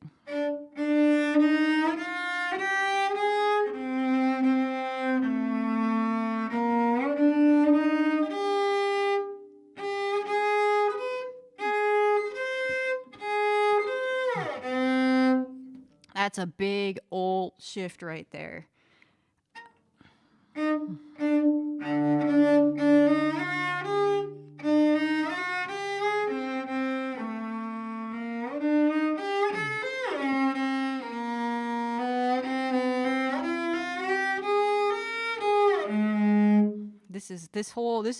This is all getting into the hard part. This is tricky, but it's not terrible.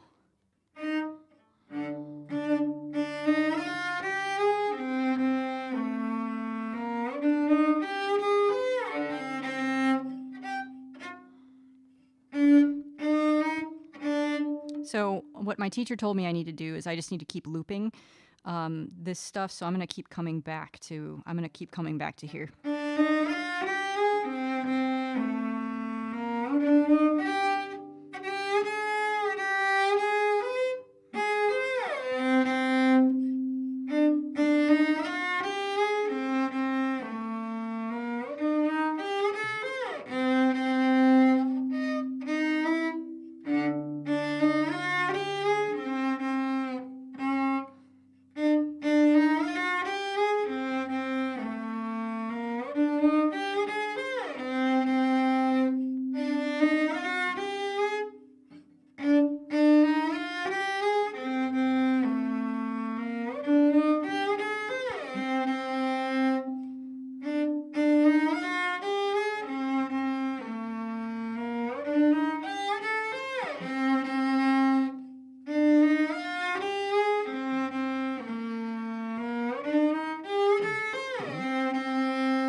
There's some pretty big shifts in here.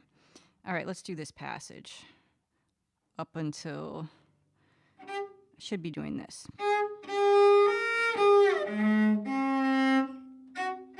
One more note than I've been playing.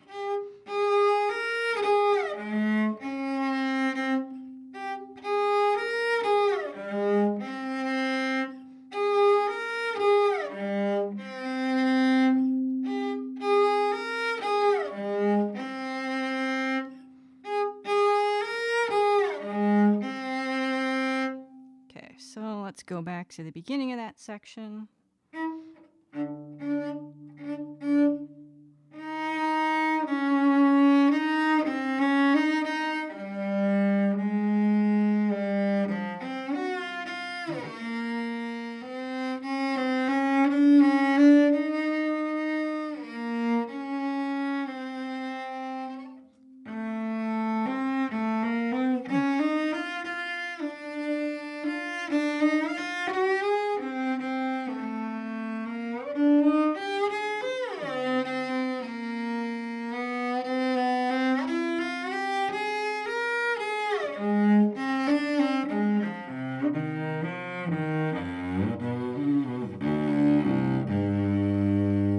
so I want to work on this a little bit. This measure, this here, right here. Where's my E flat?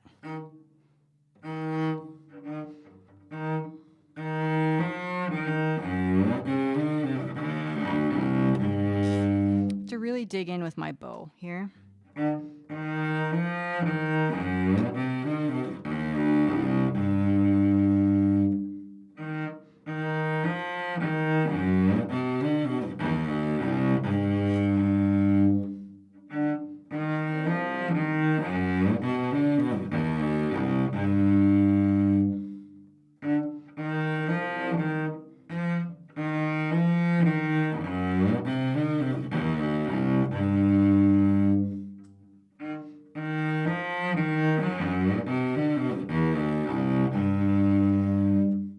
See, Lau says C and G string is definitely where I feel the idea of pulling, pushing on the string with the bow the most. Yep, because the strings are fatter to get a good resonant sound out of them. Yeah, and I have to play closer to the bridge too. When you get up on the fingerboard, you have to play closer to the bridge because physics, I guess. And then you have to dig in, and that's what's going on here.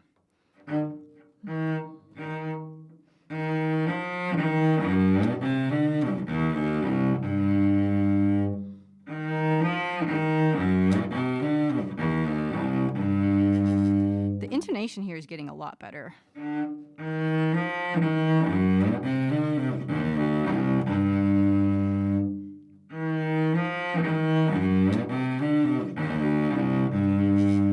Let's go back a little bit.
Intonation was very sus there.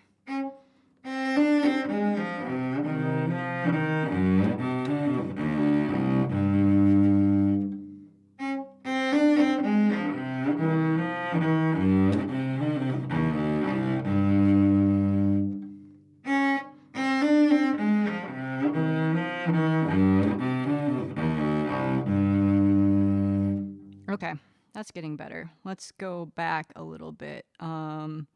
Like maybe here. See if we can link it all together.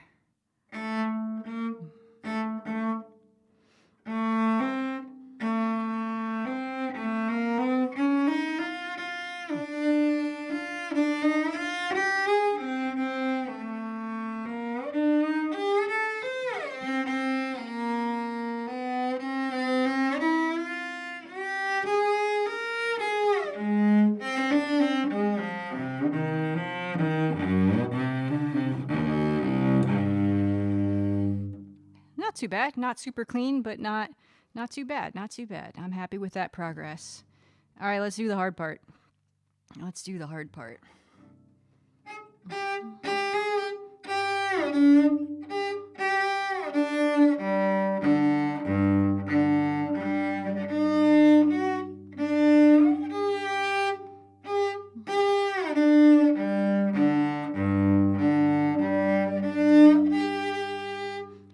To really work on making that, getting everything down on that high G and playing close to the bridge and making it really sound nice and pleasant. Well, not pleasant. I mean, it's not a pleasant part. I feel like this is like this is like the anger. This is the angry part.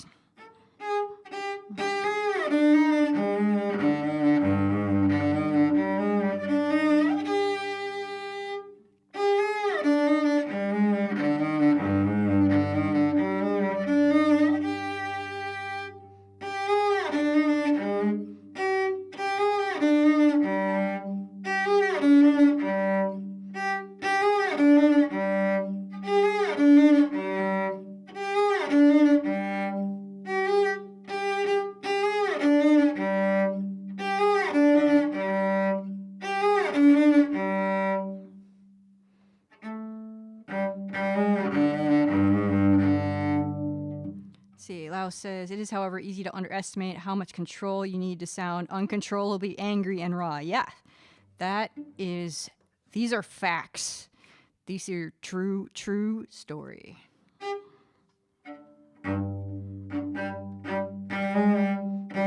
Let's see, you're down bow, right? Yeah, you're down bow.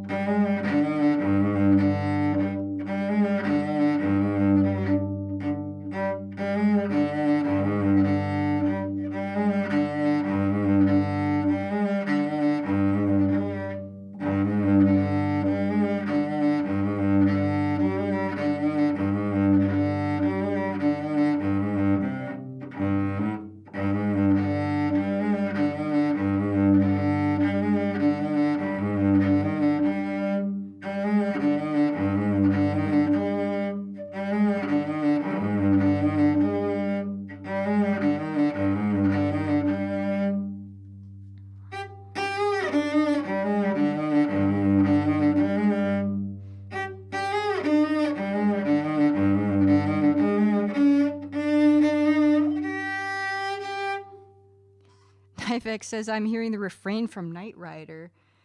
Oh, I'd have to think a minute. On that.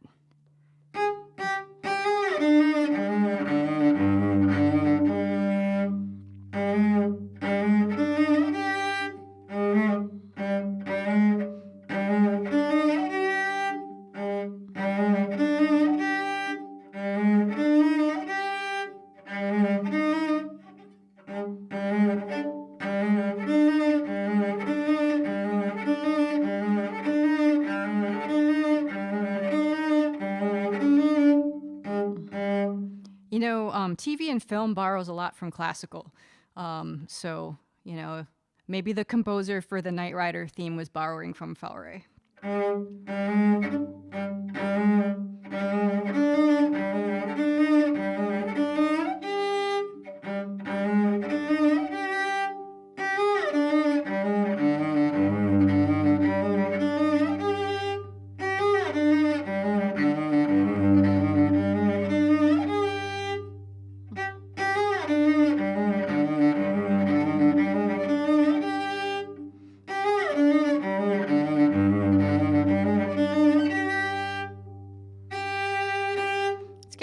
Definitely getting better. Alpha's hearing it too. Okay, so it's not just you, Nivex. It is not just you. Okay, so the next part.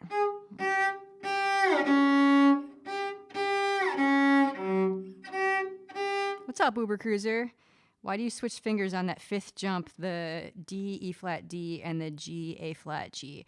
Because it was, my teacher thinks it's smoother that way. Let's see, where are we?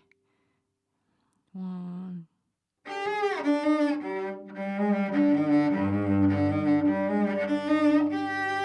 Yeah, he thinks replacement. He likes the replacement fingers for that. So that's what we're doing. He thinks it has a nice flow. But it is more risky because there's more shifts. Yep.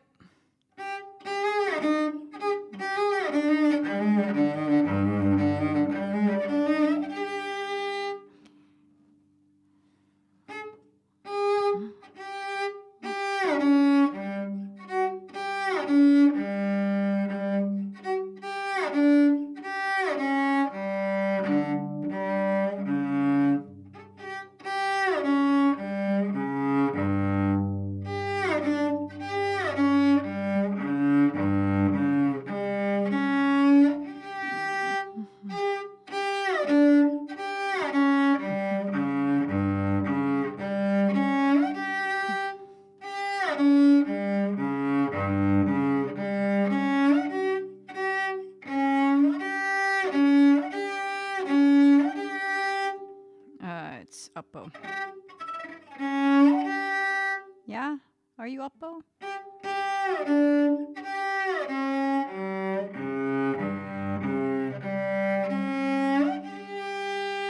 Yeah.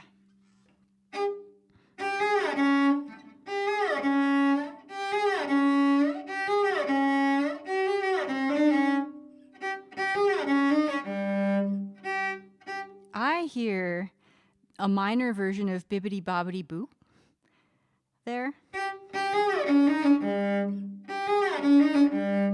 Bibbidi Bobbidi Boo.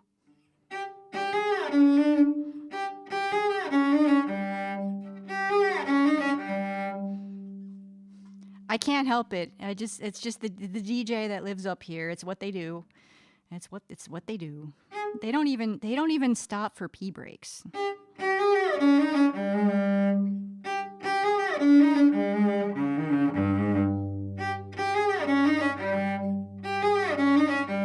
You're never going to hear this piece the same way again.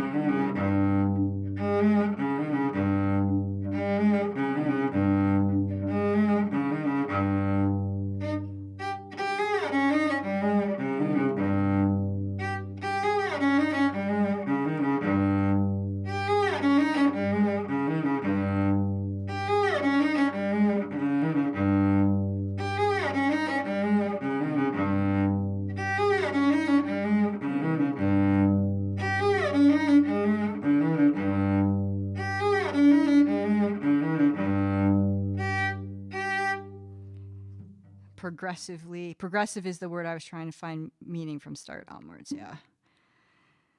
Alpha says, if you time travel to Gabriel, you can ask him how's the bibbidi bobbidi bop piece is coming along.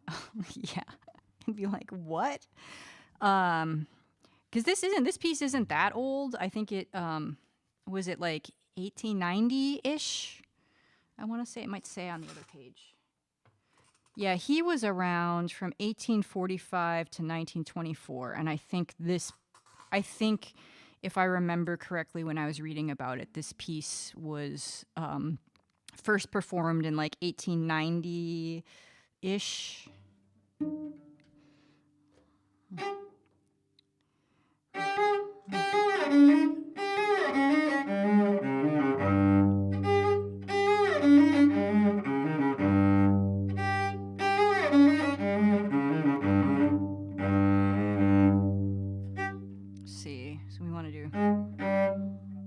Says, speaking of bow being dominant difficulty of bowed strings, I'm working on a calligraphy piece that involves all the technique terms I can think of on cello. That's cool.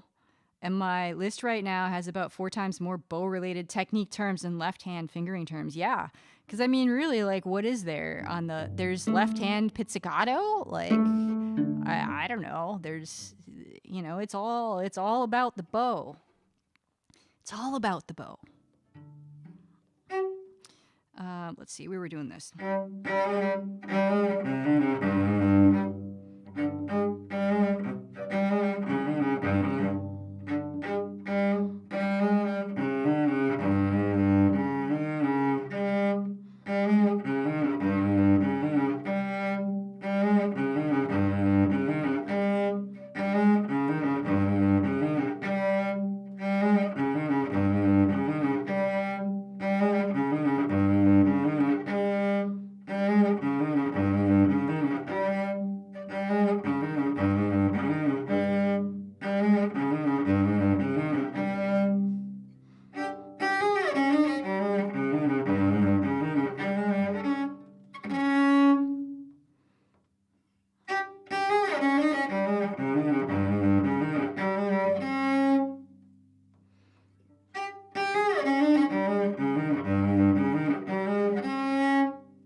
Got to get closer to the bridge. This is sounding kind of weak and bleh.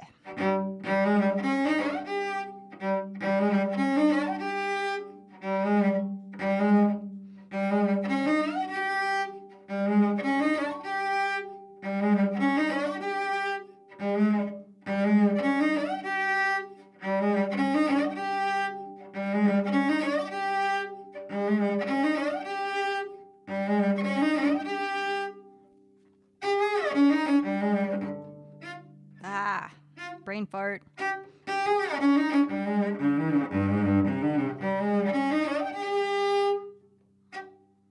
See, Argyle says, I think nerds that are musicians have better social and communication skills than nerds that aren't. Well, because like especially if you play in groups, you have to learn how to like work with other people.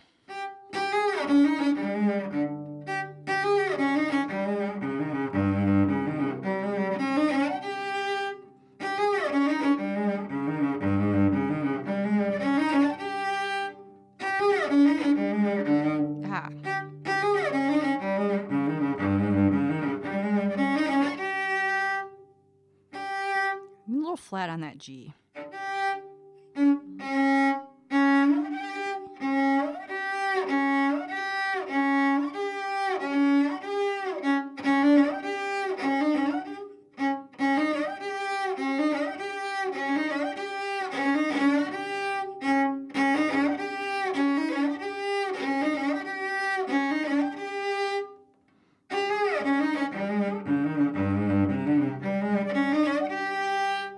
Okay, I think that's enough of that section.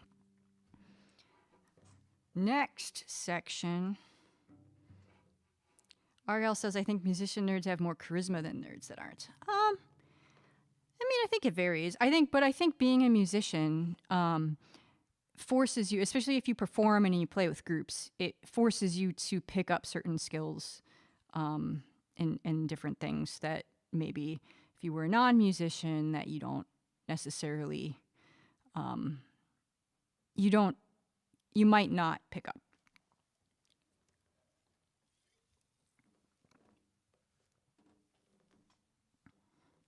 Get sick of myopic nerd focus and social avoidance due to it often. Yeah. I mean, music is good. Music is good for you, and you learn things. You learn good things. You learn good skills. So this next section is a little...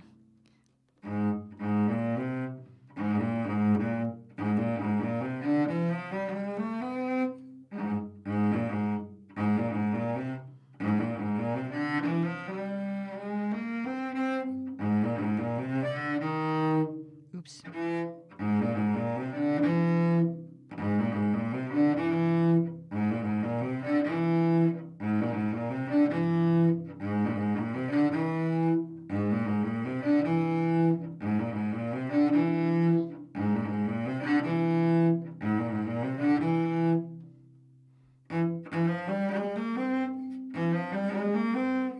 See, that's going to be up-o.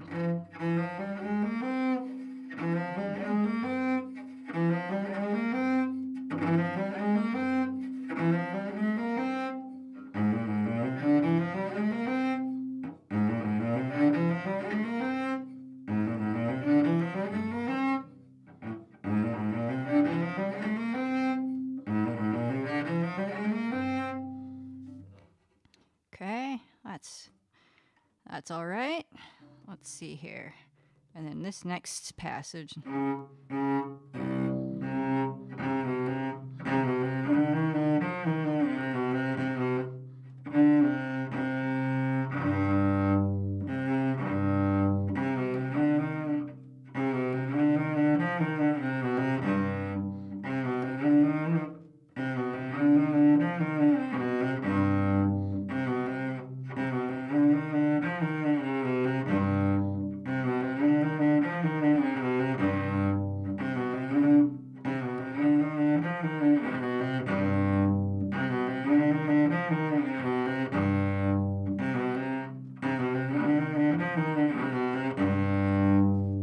See, Ariel says the classic dysfunctional nerd Is the electronics nerd that speaks in a monosyllable. Oh, yeah. I mean, yeah.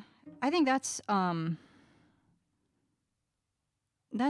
different thing though, because there's yeah. I don't really want to. That's that yeah.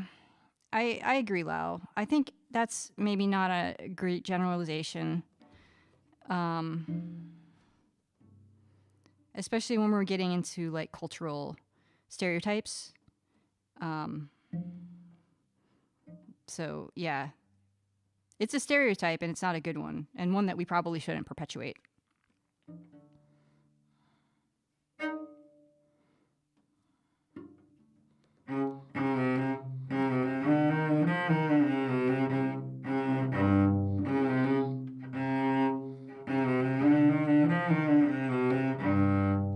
Well, but I think let's um let's move on to a different topic. I think you know there's a lot of and focus on the positive. Yeah. So thank you. We will move on. But back to what you were saying about like how music, you learn a lot of good things with music. I think just being involved and passionate about anything, you learn different skills, different things that you're involved in. You learn different skills. Like from sports, I learned different skills. Some of the similar to music with teamwork and getting along with other people and hard work and time management and that kind of thing. It's a lot of there's a lot of crossover between those two areas, I would say.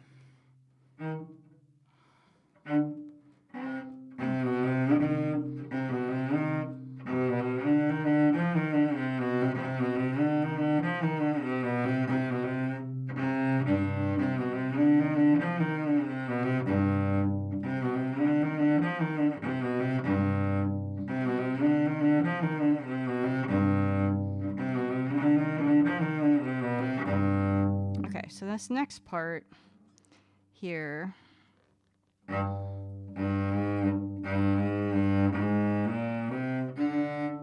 me make this bigger.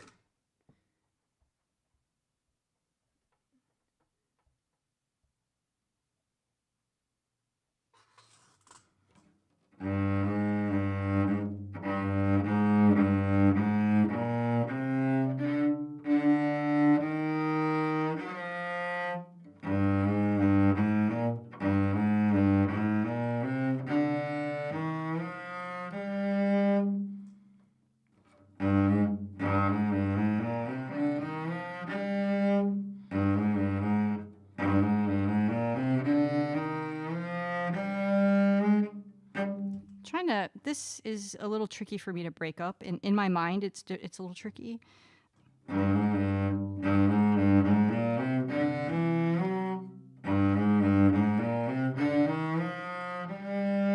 That's what I should. That's where I should end.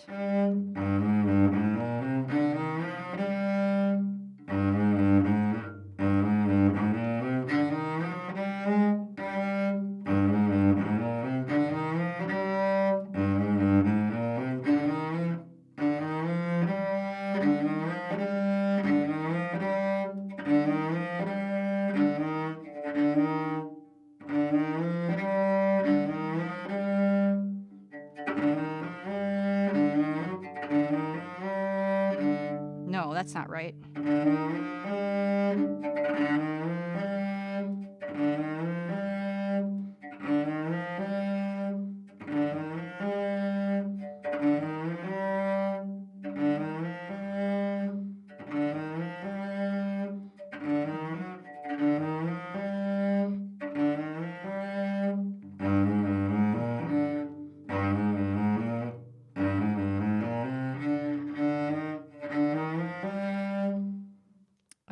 See, Argyle says, I think everybody can improve their skills. We can all get better, and we all should try and do better. So I don't want to, but I don't want to keep on this topic. I agree, and some of us are better than others in different skills. But, you know, we can all do better on all of those skills.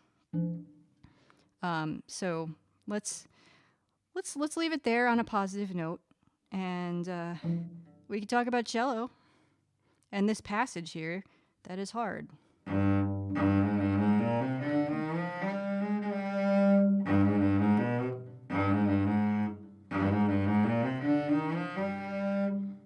Oh, actually, I want to switch bows here.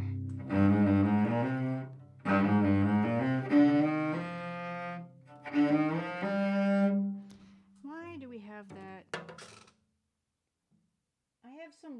I have some weird things written down here. I have some weird things. I think we're splitting that. Oh, I think I just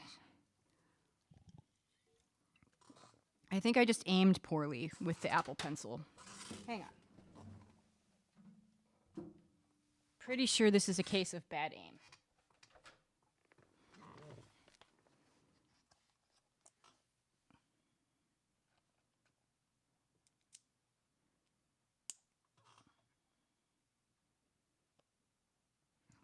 I marked an up bow in a really odd spot, and I'm pretty sure that's wrong, is what I'm saying.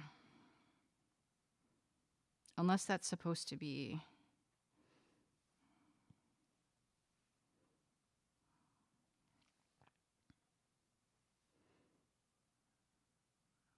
I think, oh wait. Hello?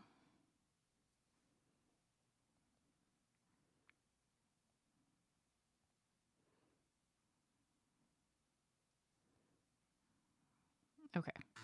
I'm on the right layer. There we go. I think that's supposed to be an up bow. There. Yeah? Well. So I've got an up bow written in.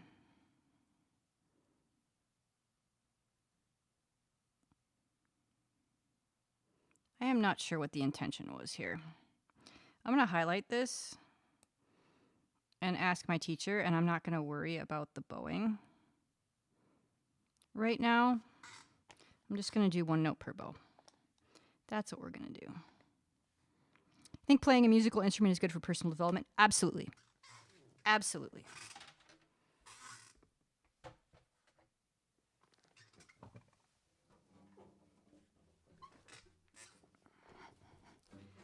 Okay, so get rid of this. So we got.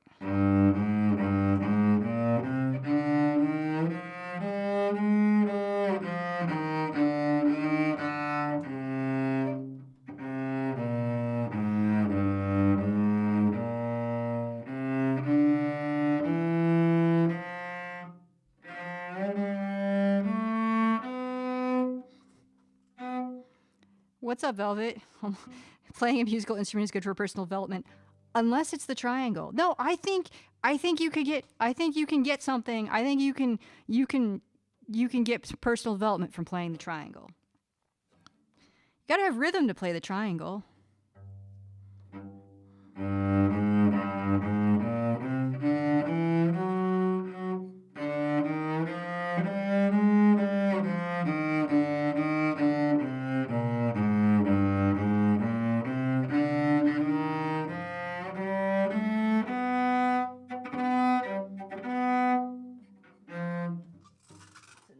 There is a 1.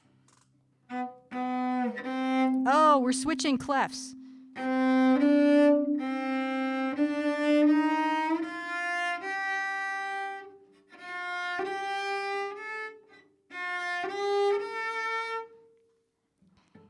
plenty of technique to playing the triangle musically, not just rhythm, dynamics, timbre are important too. Yeah, I bet. And I bet that there's a lot of things that we could learn about the triangle and how you play it. I bet. Let me just do this so I can see a little bit better.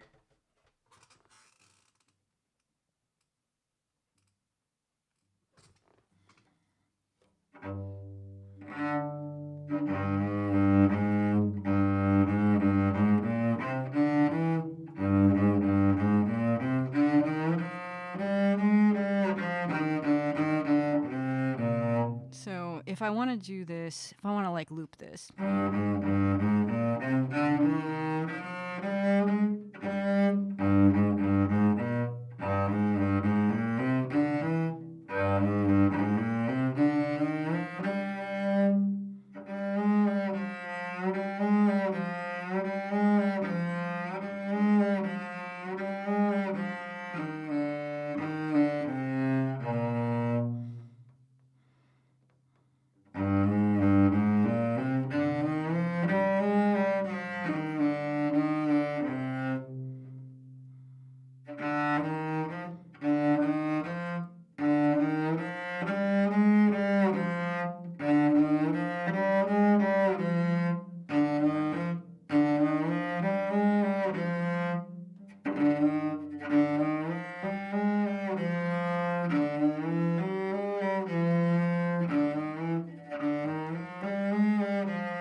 Oh, okay. I think I see what's going on here, actually.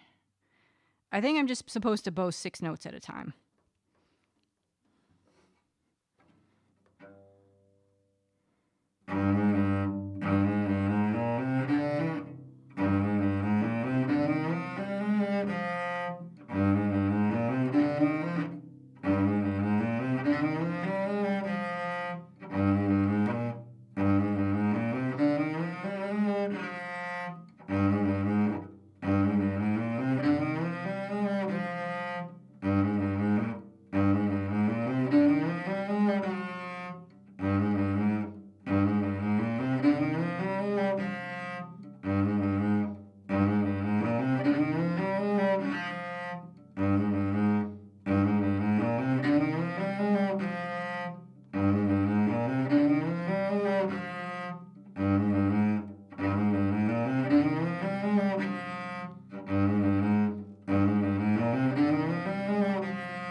Let's move on to the next section. Then we go.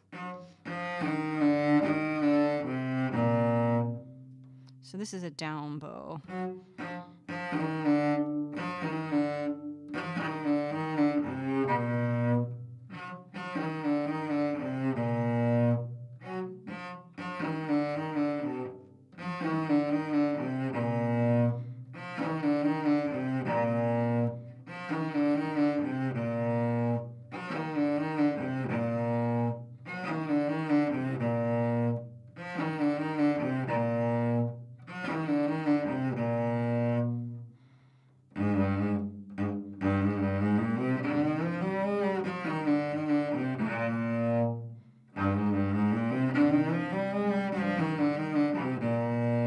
Okay, next set. Let's just do 1 note per bow here.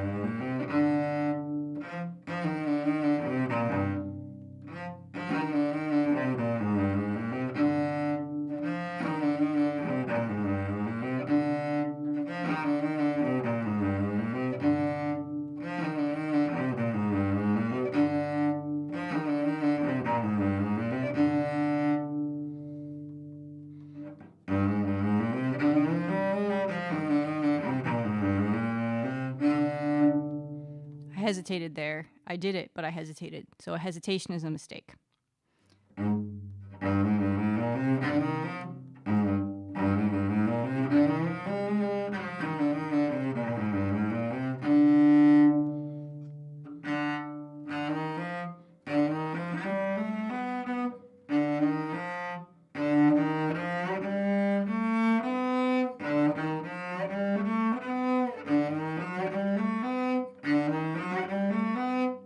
Right in a 2 there. I don't know why I keep putting this pencil back in its little case. I need that. I need that pencil. This should be a 2. Oops, that's a highlighter. That's not what we want. And actually, I think I figured this out. So that's an up. Whoops. Want an eraser. We'll make that. That's a 2. It's still raining.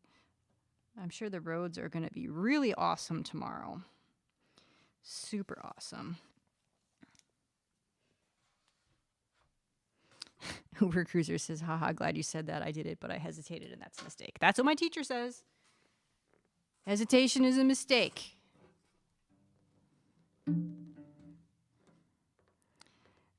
Okay, so...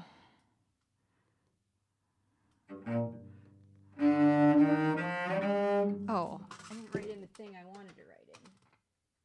You are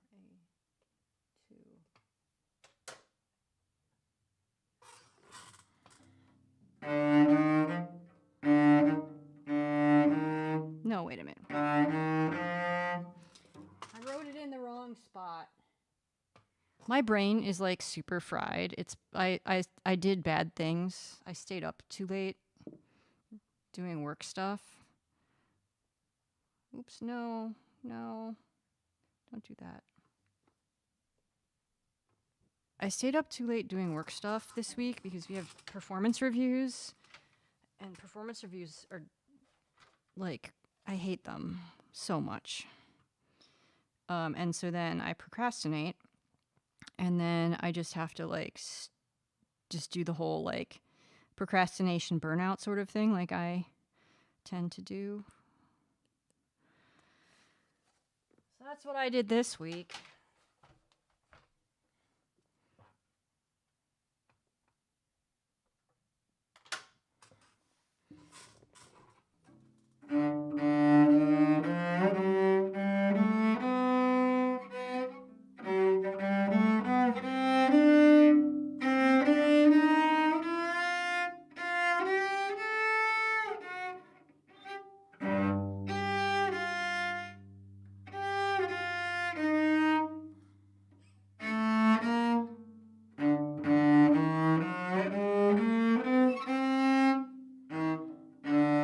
This will actually be up bow.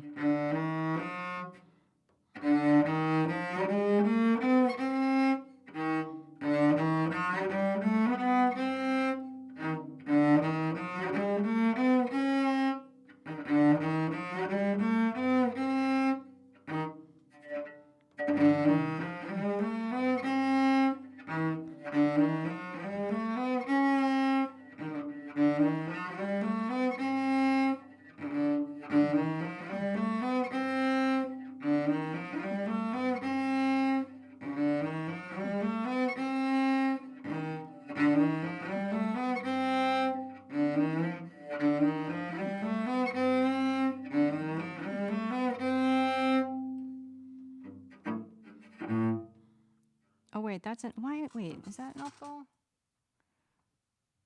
That doesn't make any friggin' sense. Why that would be. I think. Okay.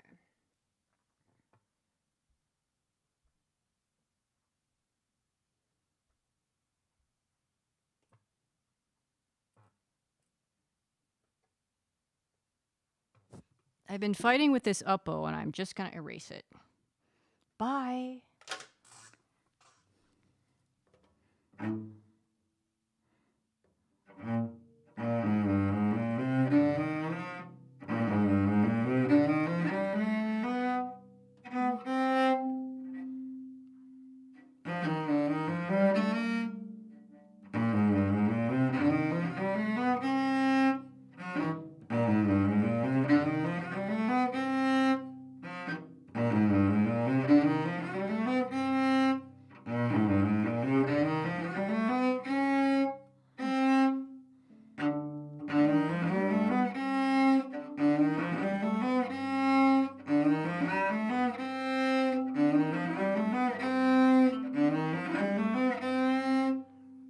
No, you're probably an up bow.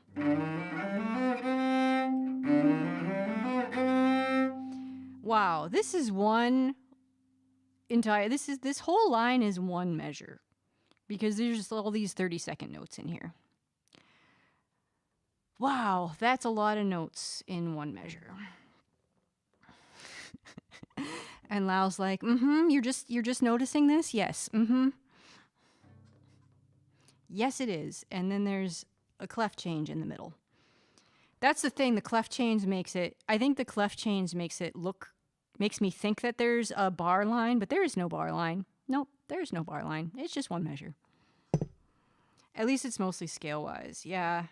There's not a lot of skips, like it doesn't skip notes, really. It just sequentially goes on to the next one. So if I am doing 6 notes per bow, down, up, down, this is up.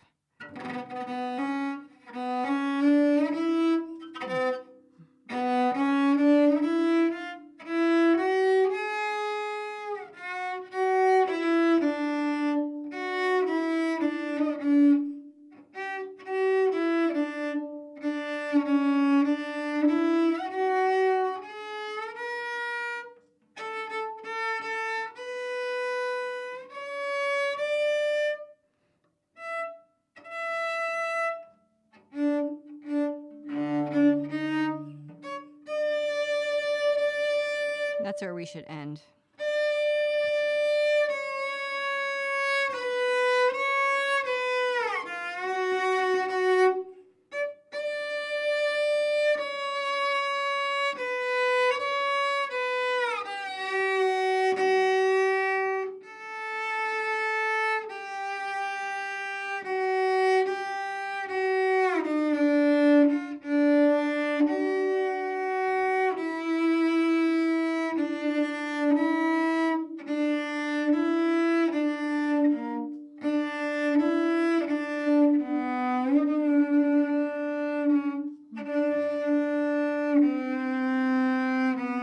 That's supposed to be all on the A string. Anyway, getting ahead of myself here. Love how the tempo indication at the end of 38 is polka retard. For me, it's very much an allegando.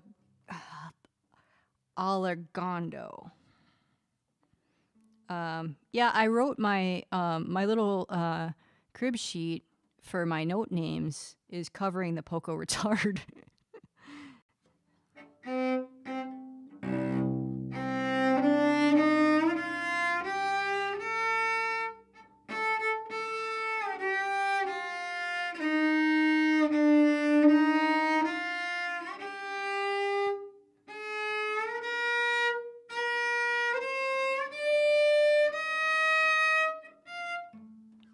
Something is amiss there. Okay, so I wrote the note names already, so we've got that. Let's see. Are you still a D flat? See, the thing that's tricky too about this measure, this one measure that is one entire line, is also there's accidentals in the middle. So we've got an E natural and an F. Wait, is that right? Oh, we're in bass clef.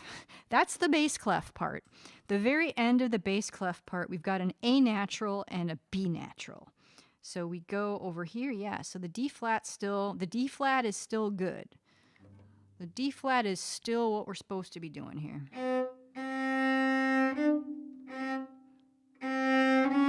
Wait. Oh, so wait, no. It says D natural. Oh my goodness, my brain is so fried. So we in the key signature, we are in C minor.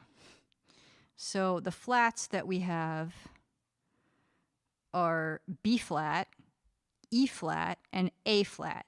So we never have D flat. I don't know what I was thinking when I wrote D flat there because there is no D flat. So I'm going to fix that. I'm going to fix that right now.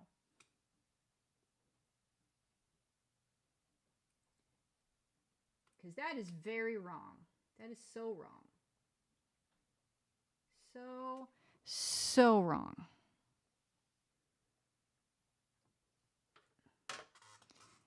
Martini Monsters heard me listening to your stream and now she's practicing.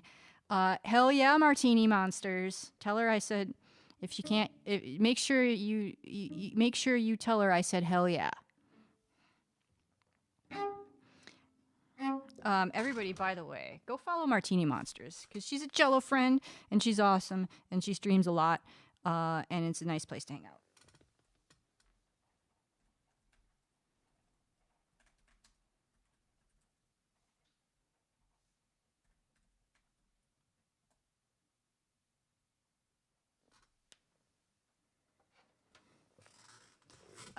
Okay.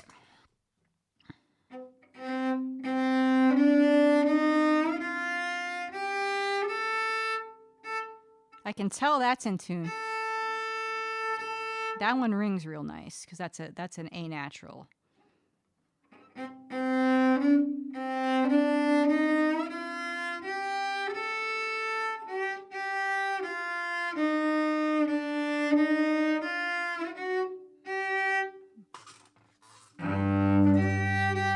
That's the thing that I did.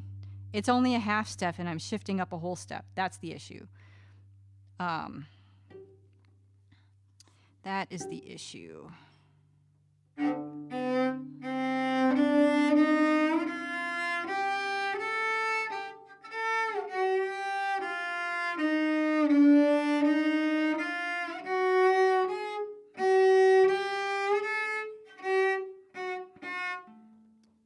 Yes, that's what we're doing.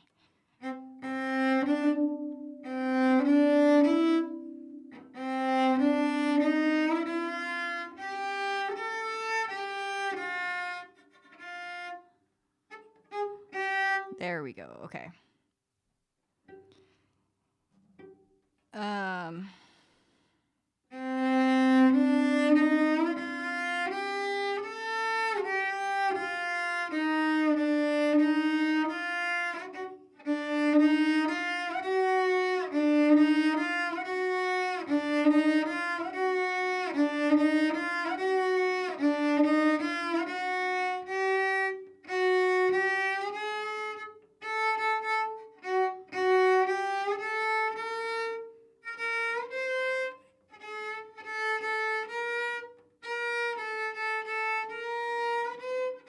So wait, A, B, C, D.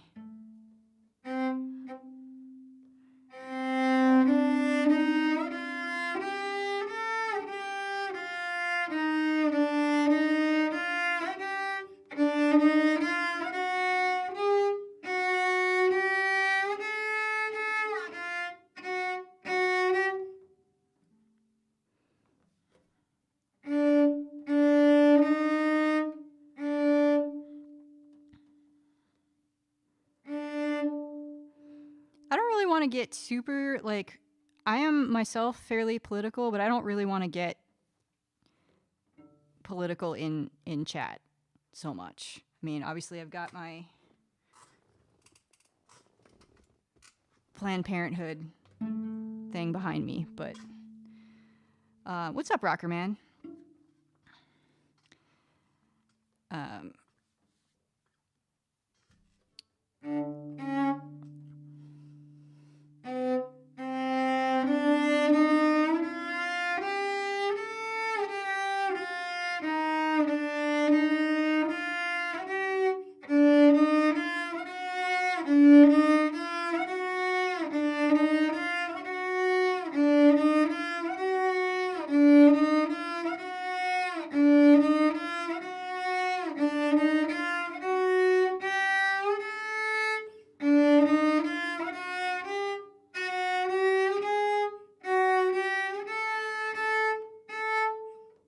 Those harmonics are convenient for practicing.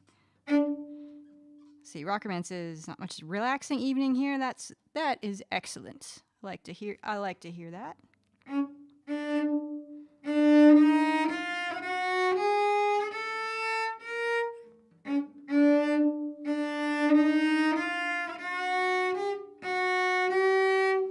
You know what I'm gonna do? I'm gonna just write in where the half steps are.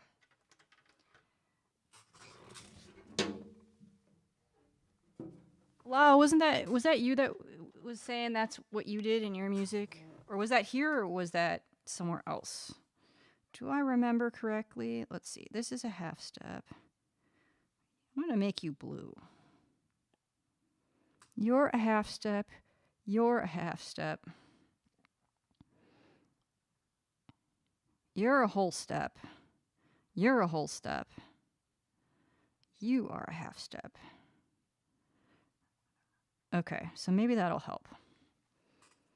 Let's see if that helps.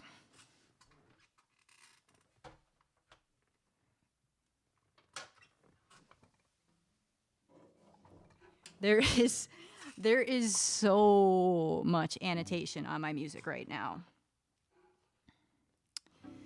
See, Uber Cruiser says, you know what would be awesome is a screen mirroring overlay for your iPad. I mean, I can probably rig. I have done it. I have done it with my other iPad. On a Mac, though, I haven't done it. This is a PC. When I did it, I stream. When I do stuff at my desk, I stream from a Mac. And that's where I did it. And I don't know how I could. I mean, I'm sure I could figure it out. I will. Noted. That is noted. This is a public domain. This is public domain sheet music, so it would be totally cool to do that. Like from like copyright wise, I'll see what I can do. I'll see what I can do for a future stream. I like the suggestion. Thanks for the follow, Mick Taru.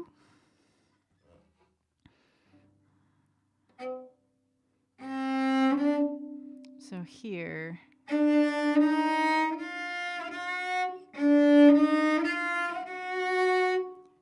It is a carbon fiber cello. It's a Mezzoforte design line model.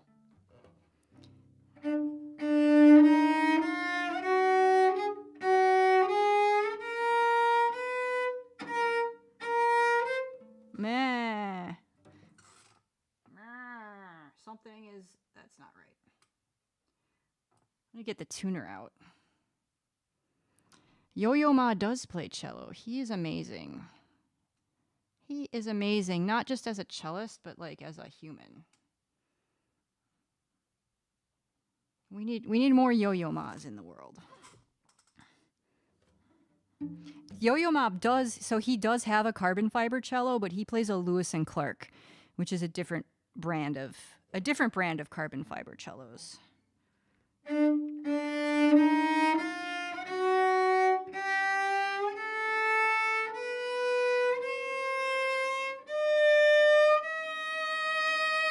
Yeah, that was right.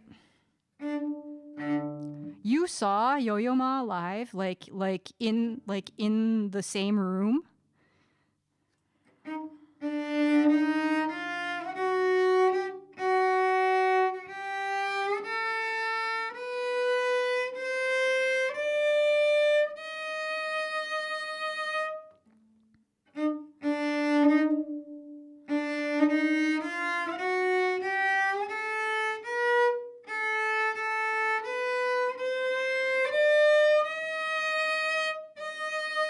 A little sharp there.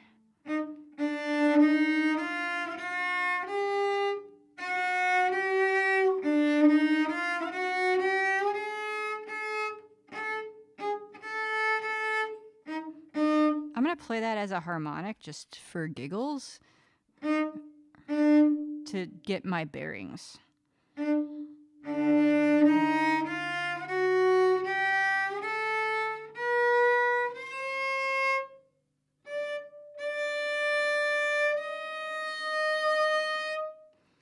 Nivex says, I walked past Yo-Yo Ma on campus once. He was coming out of the hall from a rehearsal, and I was on my way to the bus. Was very much a, wait, was that?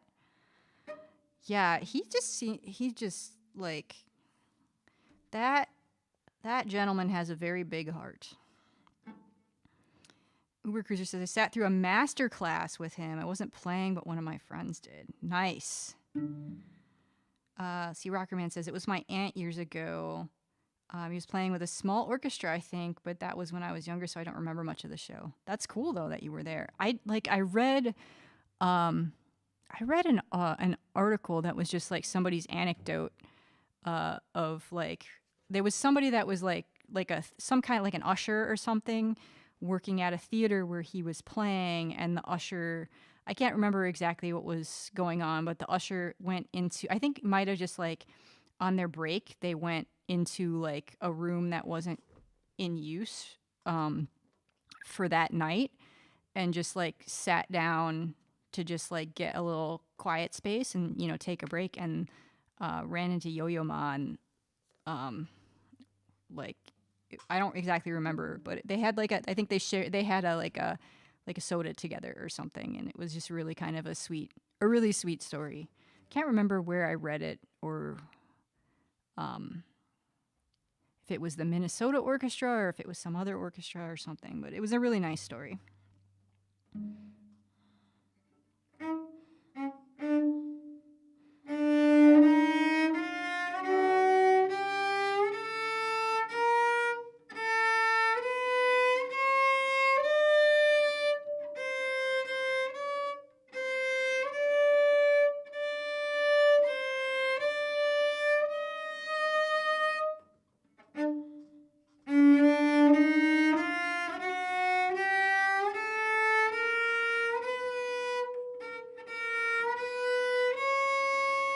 That's a C sharp. That's wrong. Where's my F sharp?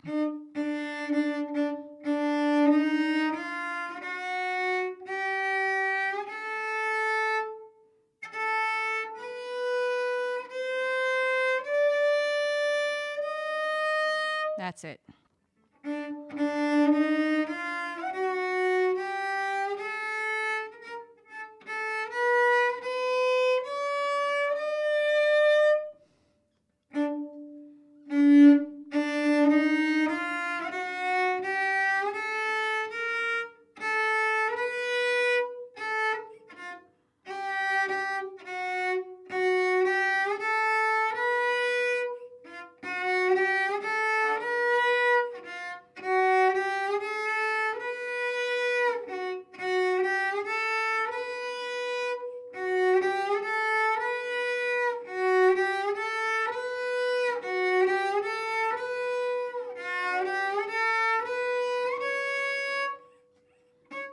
Nope, that was a C sharp. That was wrong.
So way up here on the fingerboard, you really have to commit to these notes with the bow. Otherwise, you gotta just fail big. If you're gonna be out of tune, you're just gonna be out of tune, and you gotta fail big, because if you don't just go for it, you're gonna sound like crap with the bow, and then it's gonna sound like crap whether you hit the note or not. So you might as well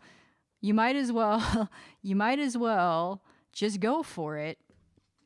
And if you don't hit the note, you don't hit the note, but at least you had a chance. That's one way to look at it, yeah.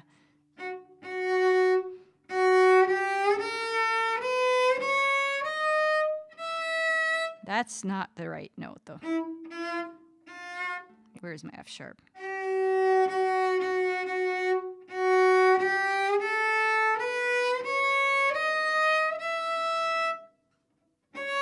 That was wrong.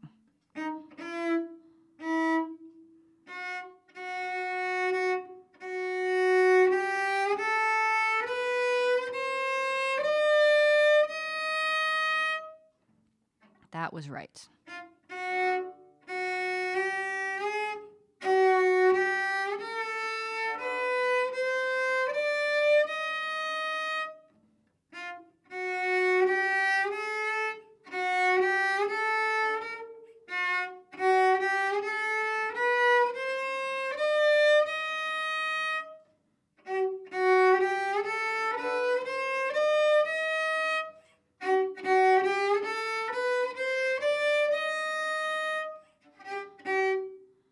And this would probably be an up bow. I'm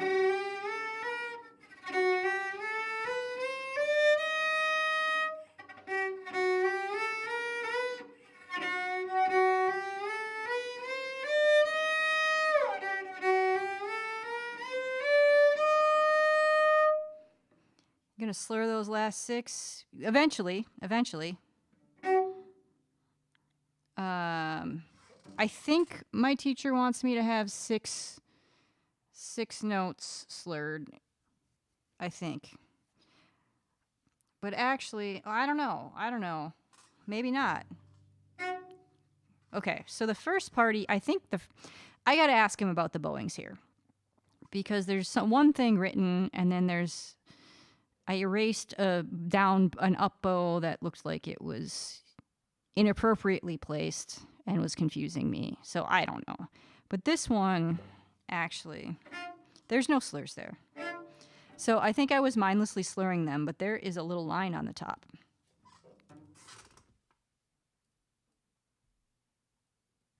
Welcome back, Jove. Let's see, Uber Cruiser says, I think I leave the last 6 separate. Yeah, and it does have the last 6, and I forget what the line on the top is called. See, I think I leave the last 6 separate, the polka retard, and the climax of the piece dramatic as AF. Tenuto, thank you. Oh my gosh, Tenuto. I use that app for ear training from the musictheory.net. Plug for, that's a cool site, musictheory.net. It's free or full value. Tenuto, long, or full value.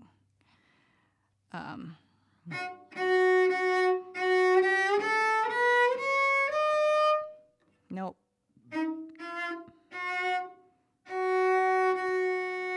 There you are.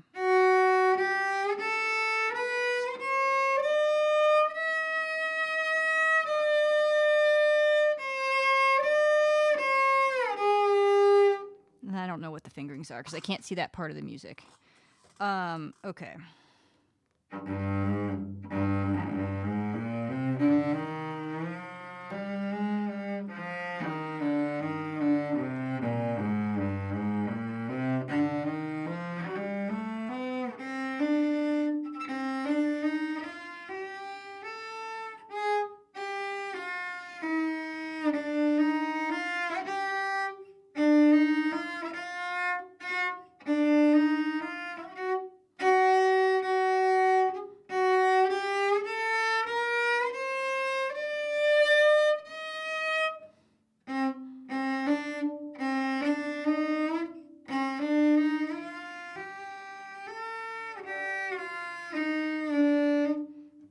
So the way that the bowing is in this music is the first 6 notes. When we switch to tenor clef, this C.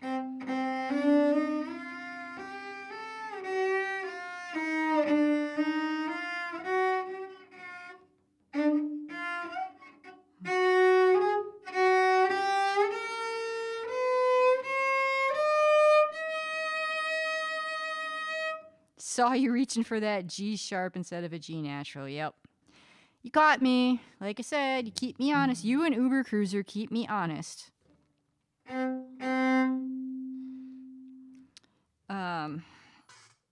right.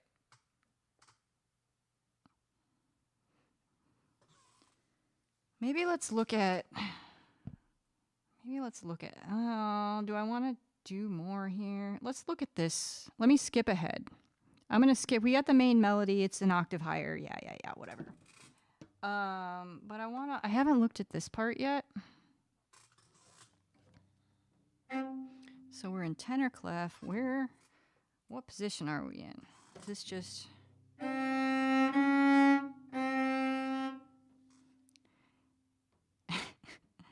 It's an octave higher and, as Ubercruiser said, dramatic AF.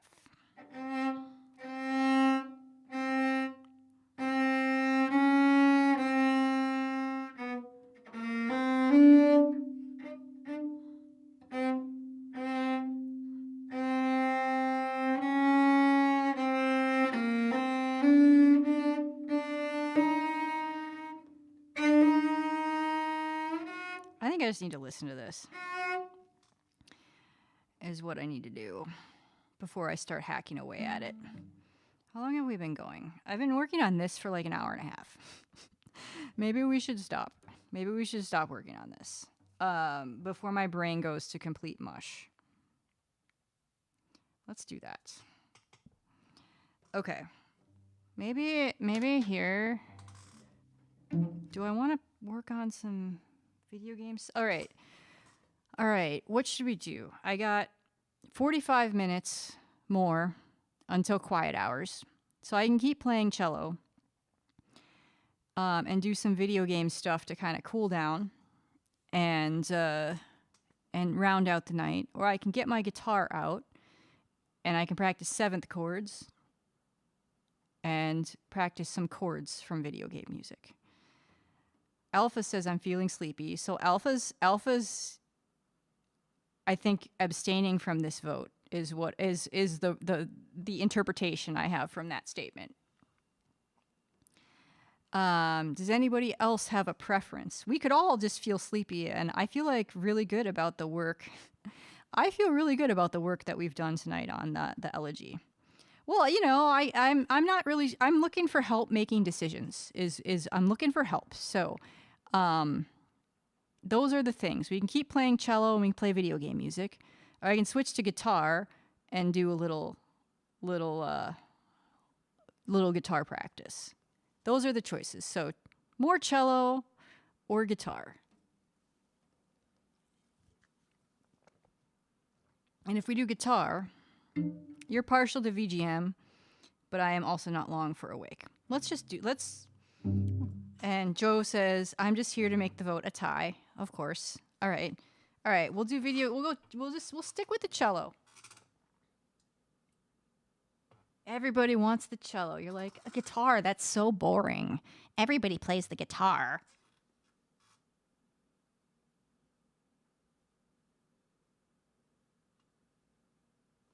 You know, I wonder if Fourscore updated, because, like, the things are not the way that I remember them in this list.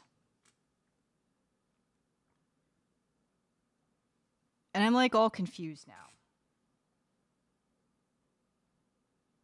It might be user error, too. It is very highly possible that it is user error. Well, that was the thing. If we're going to do VGM no matter what. It's going to either be on guitar or cello, but I think the cello wins.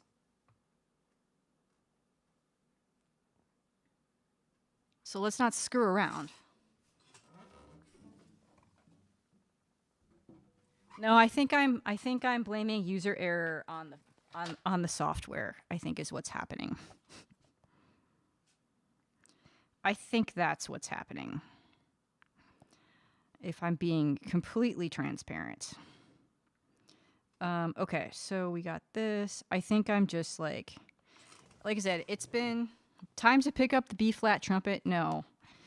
I don't like the trumpet. I'm just going to say it. I don't like brass instruments. I don't like the brass instruments. You know, if yeah. I don't like. Have you ever heard play a video game symphony? I have not. Please tell me more.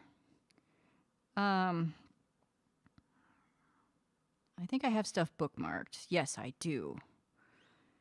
Yes, I do.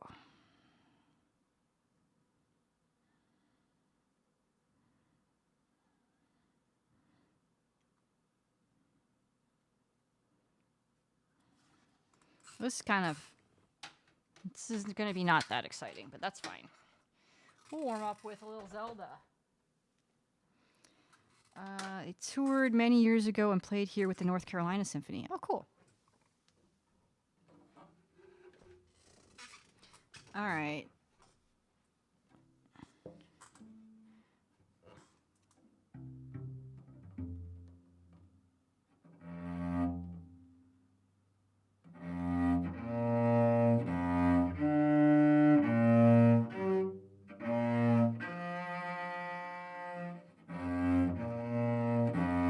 I think I would rather play this an octave up.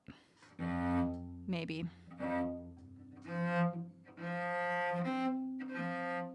Let's see if I can transpose this. Right here, right now. Okay, so we...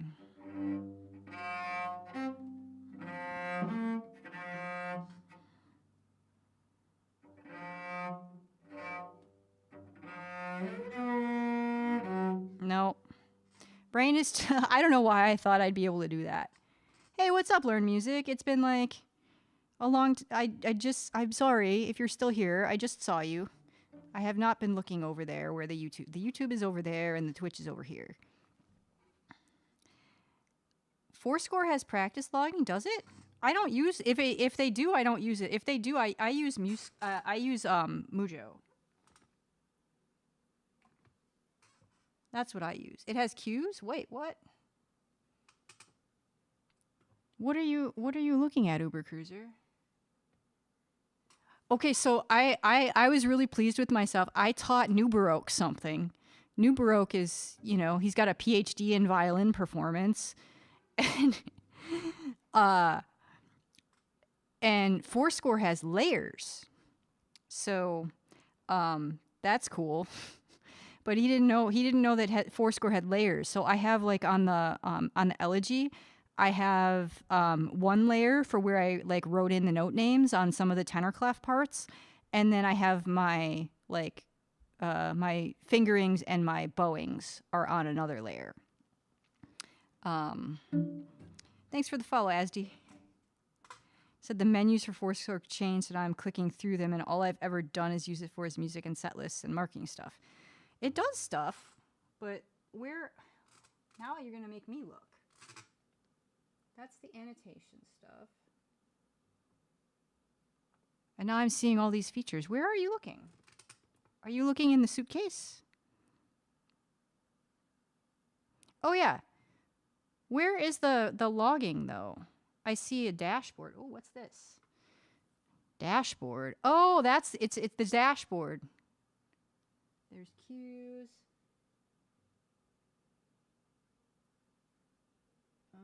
Okay.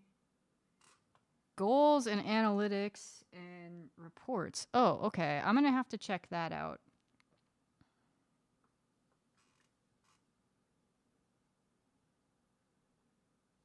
How do I get out of there? Huh. Huh. Very huh.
key for this.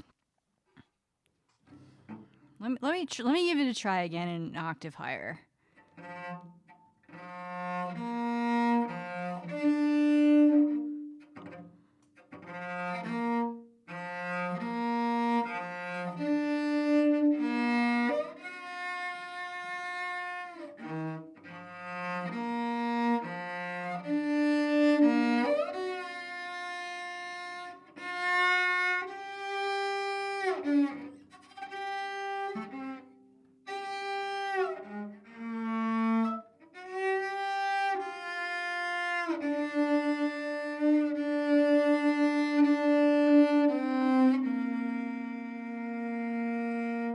I like that.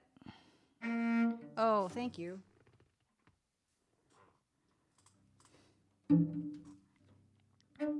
That's better. I like that. I like it higher. So now better fingers.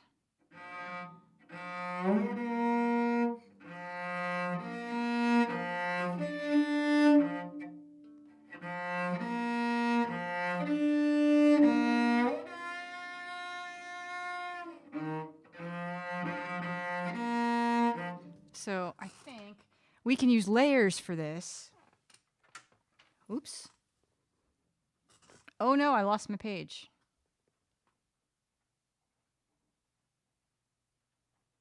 There we go. We can use layers for this. And I'm going to use a different color. And I am going to write in some notes to play this an octave higher than what this is transcribed as.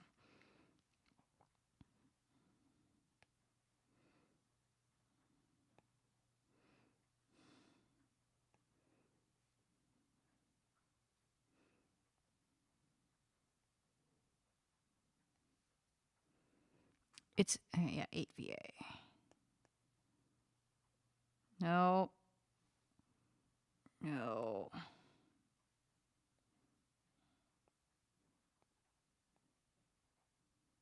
There we go. Okay. So we got that layer selected. And now this will be, I'll write it below.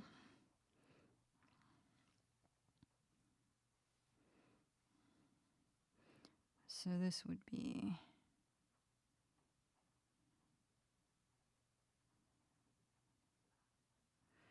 wait, was I playing it in a different key? I think I was. I don't know what I was doing. Okay, it starts on an F. So that is still a 2. Except, and then this is, oh my goodness. Oh my goodness. It's the same damn fingers. The way that I wrote out the fingering in a different position is just the same. It's the same. That makes sense. I understand why this is. Because I was writing it, the way that I was writing it in upper second. I was writing it in second position. And then if we move up an octave and play it on the D string, we're just moving down to first position, and then the fingers all work out then. Even the shifts. Oh my goodness, this is just blown my mind. This has just blown my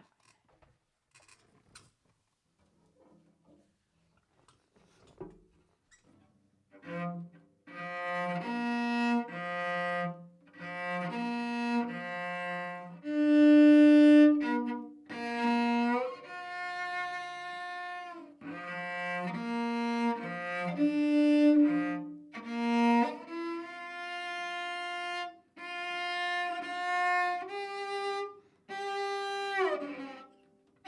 See, this is also a very useful property of thumb. Oh yeah, that makes sense. So here, so I just need to write more stuff down.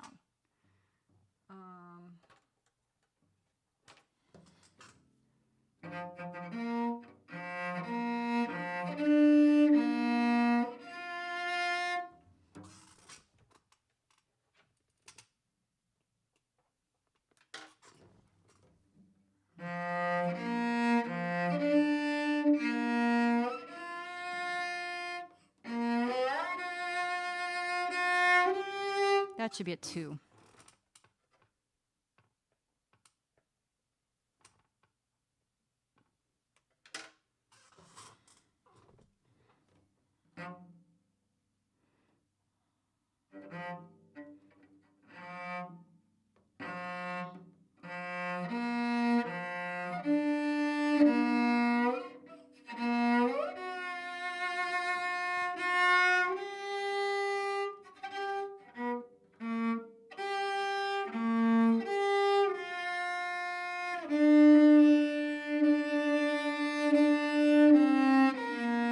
Ugh. That works.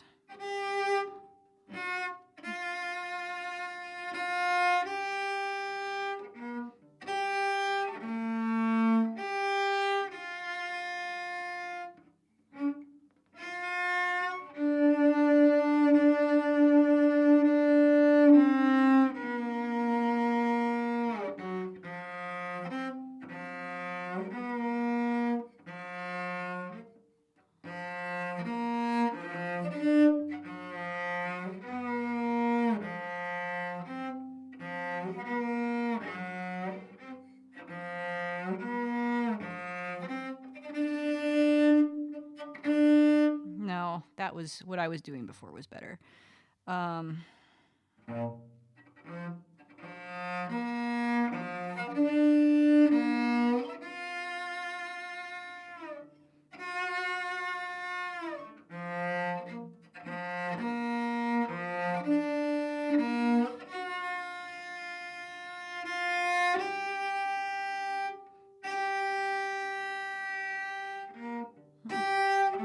One.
Yeah, no. Let's not do that.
So here,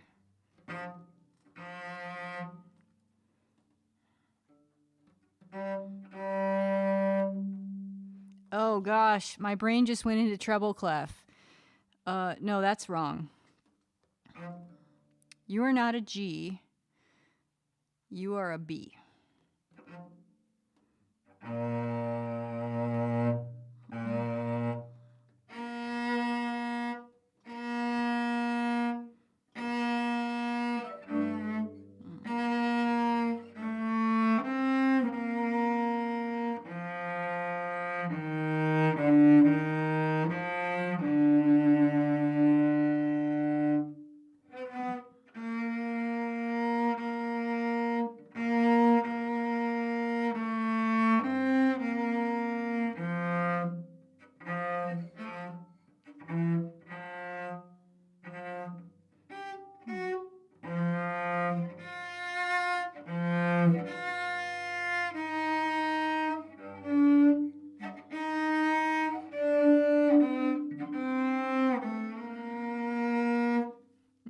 How do we want to do that?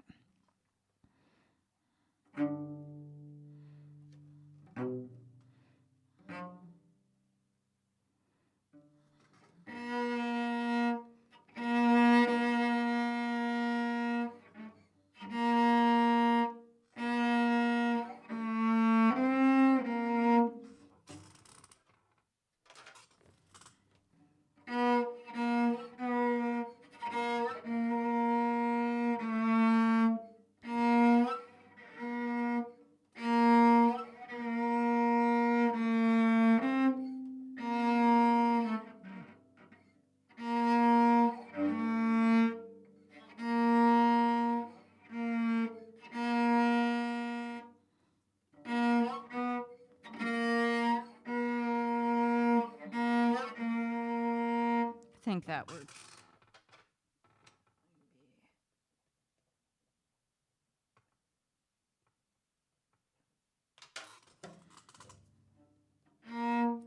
Oh, you know what I could do?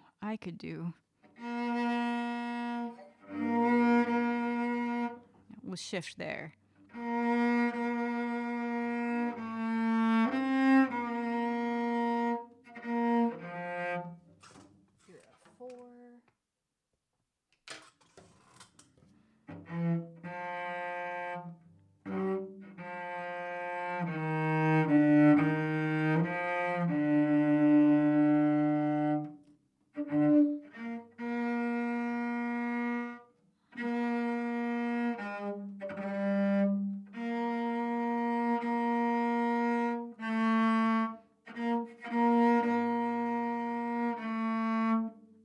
That's not a 4 though.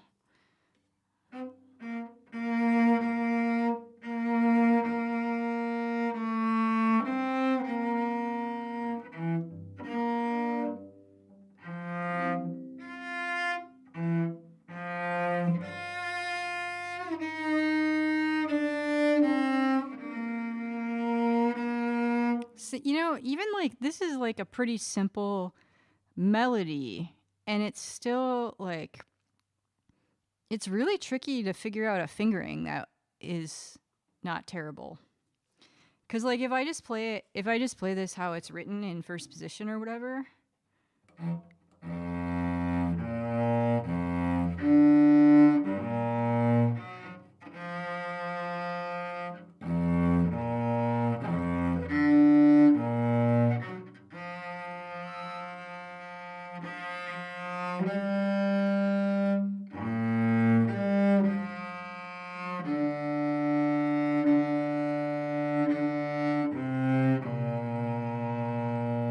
It's pretty terrible, like, to play that. This is Kakariko Village from Zelda: A Link to the Past, and I'm using VG lead sheets.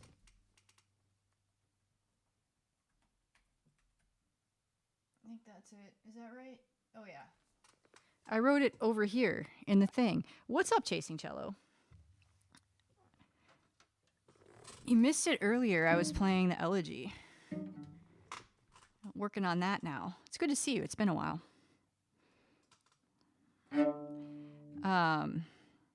Yeah, so I've just been working on the. I'm going to VGM Con in like 2 weeks. Is it? Yeah, 2 weeks. 2 weeks from now. And so I've just been like trying to get familiar on cello with the video game repertoire, and yeah, the fingering. If you try and play this in first position, it's horrible. It's so horrible, and like some of the jumps are like kind of weird. You're good. Awesome. How is the cello? How is the? Are you still maintaining your streak? Is the question. I'm good. Hanging in there. All of the above. Yeah. So I mean, because like, what's gonna happen at VGM Con, or what happened last year was I ended up just playing. Like, I'm not performing or anything, but like, I ended up. So John Lee Music. And Sarah Mahoney Music were there. And basically it's just a bunch of musicians that really like video game music that take over an entire hotel for a weekend. So everybody's got instruments, and there's like there's an official jam space, as like basically one of the hotel conference rooms gets converted into a space where they have a projector, and they actually project the lead sheets from VG lead sheets onto a screen so that everybody can follow along. And you just and they've got some people like bring instruments that other people can borrow, and there's like amps that people can borrow in the jam space. And like, you just bring your instrument and you just like hop in. And then what ended up happening, because I was hanging out with John and Sarah, is we just kind of commandeered one of the pianos. And we just like ended up just playing in that. So there's a couple of pianos in common spaces in the hotel, and one of the pianos is one of the stages, and then the scheduled performances end. And so we just kind of commandeer, and there's a piano upstairs in the lobby, like a grand piano in the lobby, or a baby grand. So we just like commandeered the piano and started playing, and there's all these people just came and played music with us. Like, we were sitting there, we were John and Sarah, and it was Sarah started playing Coldplay, Clocks, and then Rob Kovacs was there performing, and he comes over and he's like, "What are you doing? This is a video game music convention. Like, you play video game music." And then he sat down and played with us, which was super fun. And he was super, super cool. Like, cause I told him like, I'm like kind of in over my head. And he was kind of like whispering, like he was whispering to me notes and like chords and stuff. And I was like, oh, thank goodness. Cause I had my violin with me, and I was trying to improvise. And I'm just like not a very good improviser. Like, I have some, I'm better improvising on guitar than I am on anything else, because I actually did some like training, improv training and stuff. But yeah, so anyway, so I'm like, and I hadn't been playing violin very much. I kind of got some practice in before VGM Con, but it was a whole thing. So I'm like trying to improvise on an instrument that I'm pretty rusty on with these professional musicians who like do this for a job. And I was like, oh goodness. And I just kind of put myself out there and like played along. And I wasn't, great, but I feel like I was making some very safe choices, but that's fine. It's not about me. It's just, you just want to add something to the group. So anyway, so this year I'm like, okay, I gotta prepare a little bit. So I was working on some guitar chords, because I think so last year, because I'm local to the convention, I think I bought my badge. Like, it wasn't like a last minute decision, but it wasn't an early decision. So because I'm local, I was just like, I bought my badge kind of, sometime not too long before the convention, and I didn't get a hotel room. So and it's not super close. It was like a half an hour drive to get back and forth. So that was a whole thing. So this year I booked a room. So I'm gonna bring, I'm gonna bring more stuff with me.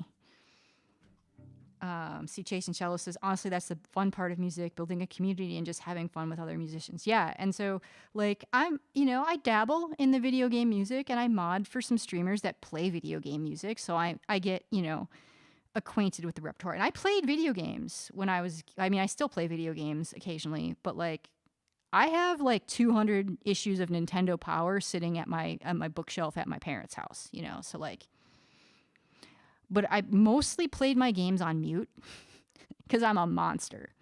So some of the and I would play CDs and stuff. Like I would play my own music, and so that was why I would have the game on mute. So anyway, so I was trying to, so like I'm cramming. I've been cramming. Let's see. Anyway, so Chasing Cello says, no street currently, just practicing a lot for auditions. Yeah, cool. But yeah, this is, so if you want to follow along, this is on in the bass clef version of the PDF. This is page 720, or you can just pull up the, you can just pull up the individual sheets if you're interested in looking at the notes. But yeah, so this one, I'm gonna actually just write down. Like, maybe you want to play this because I don't like it in the original octave. Oh, this is Kakariko Village. K-A, here, let me type it. I have tools, I can use them.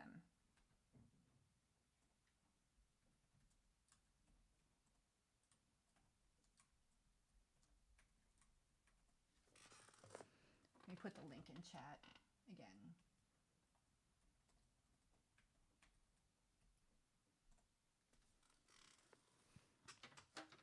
So it's a bunch of nerds that just like transcribe these lead sheets for people. This one was actually transcribed by Jer Roke, who's the editor-in-chief, who I didn't get to play music with Jer, but I did get to hang out with him. Okay, so where is my thing? And now that I've told you which one I'm playing, I'm going to switch. Oh, but I was going to write a note. That's right. So, Chasing Cello, are you a paper sheet music person, or are you a digital, or are you both?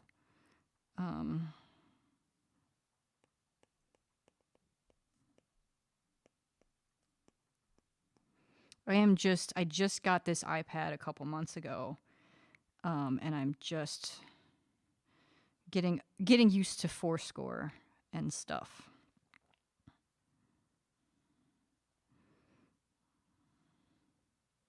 What's up, Stream Scribe?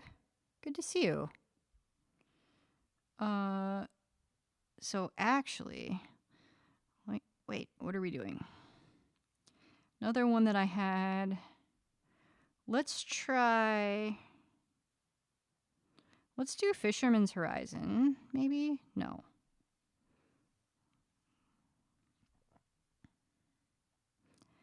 I have a few things bookmarked.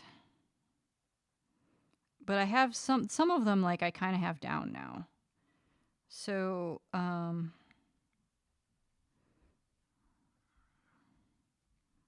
I don't want to do that one.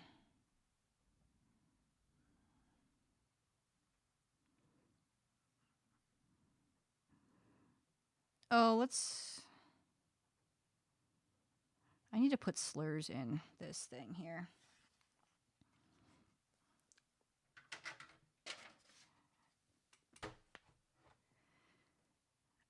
But I mean, like, just generally, do you use, I mean, you can, I mean, it's just got the melody, right? Like, the lead sheets.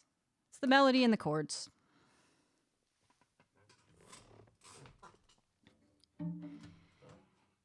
Usually I am using standard Western notation as well. But right now, let's do On Our Way from Final Fantasy VII. And we'll see if I can remember it. I did write stuff down. Like, one of the challenges with these with the lead sheets is that they don't have slurs and like bowings. So that's a whole thing. Is the one that I want? I wanted to show you all because StreamScribe is here. Is it in this portfolio? I think it's in the other. Oh, yep. So I don't know if it's going to show up on camera, but the StreamScribe made me some art. Isn't that amazing? Some of you may know that Sessions with Serba passed away recently. And so StreamScribe played I did an interview with Sessions a couple years ago, and StreamScribe asked if he could air it on his channel to just kind of do something to get people together and remember Sessions. And so we did, and it was so I sent him the interview download, and we did the thing, and then he made me some art to go along with that on stream.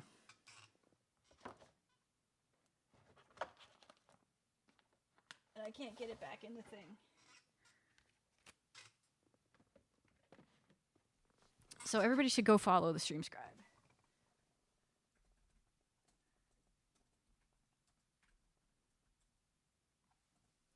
I'm gonna get it framed, or not. I'm probably just gonna frame it myself. I'm probably not gonna actually like get it framed, but I have to figure that out. So so for now it's just in the it's just in safekeeping in my art. Those are art portfolios. So it's got the good acid-free divider and all that stuff. So anyway, yeah, you forget. So Chasing Cello, you forget like how much you actually rely on the bowings and like the fingering suggestions that the like publisher puts in. Like they're very helpful. So this is okay. I don't know why my brain wants to shift into treble clef, and I'm not entirely sure why it wants to do that, but that's not what we're doing here. So this is.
Let's do that again, because that was kind of messy. That was kind of messy. StreamScribe says, "Shut up, brain! Don't make me tell you again." Yes.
here. What do we want to hear here? Let's see, Lau says, regarding bowings, I eventually developed a decent instinct for bowings from playing off lead sheets or rough amateur subscriptions online, often for other instruments, piano arrangements, or even my own quick transcriptions where I neglected bowings. What's the trick? Tell us all your secrets, Lau. Tell me all of your secrets. Big part of that is knowing where the phrases are and the kind of phrase envelopes I want to go for, and I let that instruct the bowings I use a lot. Okay. I do know this piece. Joe Plays Violin, one of the streamers that I mod for, plays this. So I know this one. Cass wants me to play with her. I'm out of here later. Have fun, Uber Cruiser. Thanks for hanging out. Have fun playing. Tell Cass I said hi. Everybody, go follow Martini Monsters because she's awesome. That's Cass.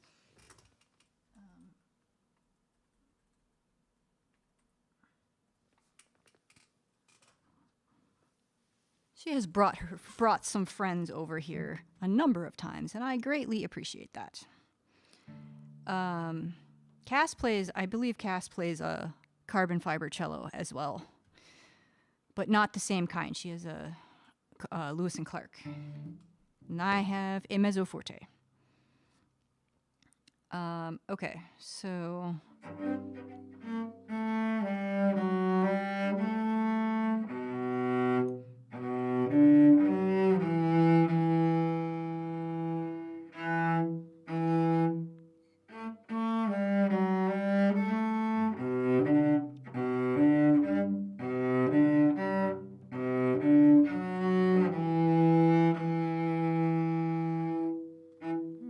There needs to be a slur there.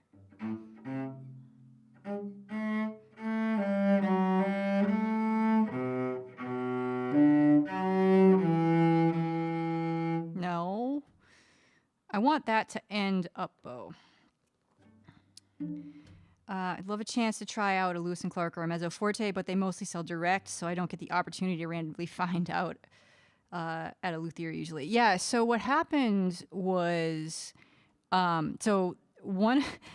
my cello teacher has a student that has a Lewis and Clark cello, and that other student happens to often have his lesson right after me.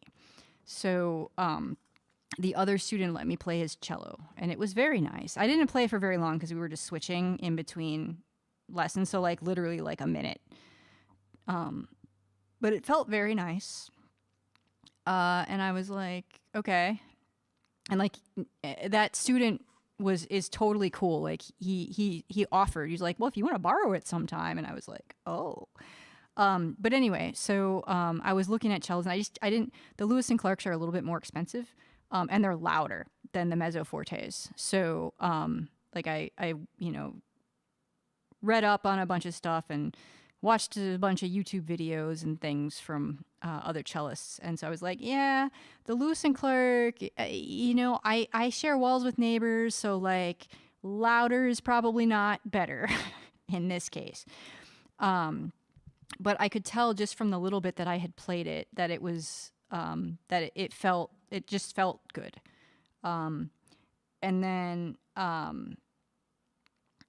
then, so I happened to be traveling to Nashville for a road trip, and there's only like 6 mezzo forte dealers or something in the United States, and the closest one to me is in Paducah, Kentucky, which is on the Illinois-Kentucky border. But it just so happened that I was taking a road trip to Nashville, and Paducah wasn't really, like if you go through Illinois instead of going through Indiana, you just go through Paducah. So I was like, okay, cool, I'll set up an appointment where I can demo the mezzo forte, and then I will know, and then I can decide what I want to do. Well, turns out this cello they sold it to me as a floor model because it had been out and about, whatever. And had been like demoed around town. And so I was like, oh, well, and I kind of wanted the one with the hybrid one that has a pickup on it, but they gave me a pretty good price, and also in the middle of that, the manufacturers, the MSRP had increased. So this was discounted from the old MSRP a little bit. So in order to like get the hybrid version is like $500 more than the just plain acoustic version. And then I would have had to pay the new MSRP price, and then it would have had to have been shipped. And I was just like, I'm just going to buy it. I just bought it. So at the beginning of my so I had this cello with me at the like my whole trip to Nashville, which made me kind of nervous because I wasn't planning on having a cello with me. But it all I feel like it all worked out. Like I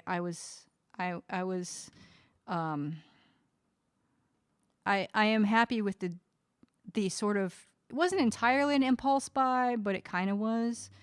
But it was a well-researched, it wasn't just like my bass was a total impulse buy. I was just like at Guitar Center and I had my credit card with me, and that is just not a good thing. That is just not a good thing to have your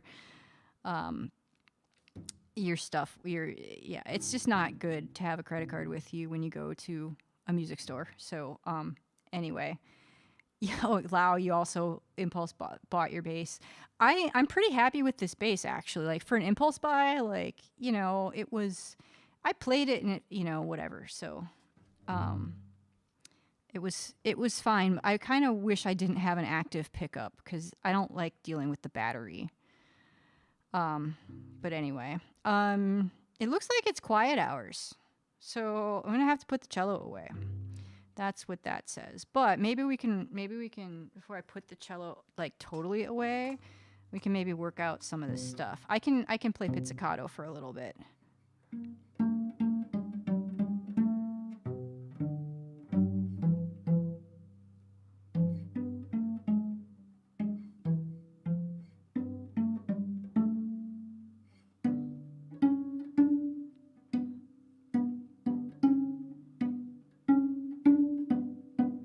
Yeah, I think I would rather go up here.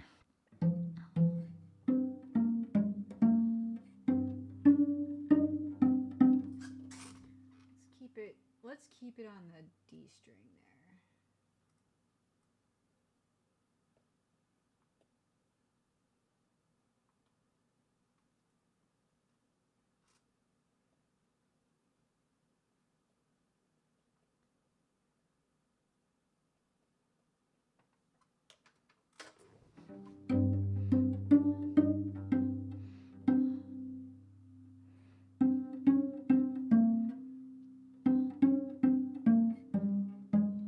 That's a 1.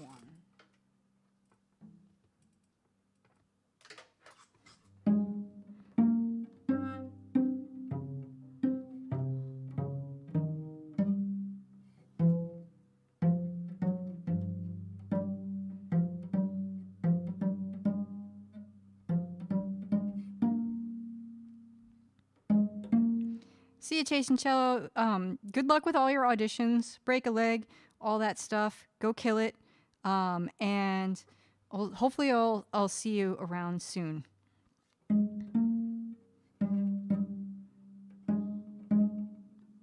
See. Where were we?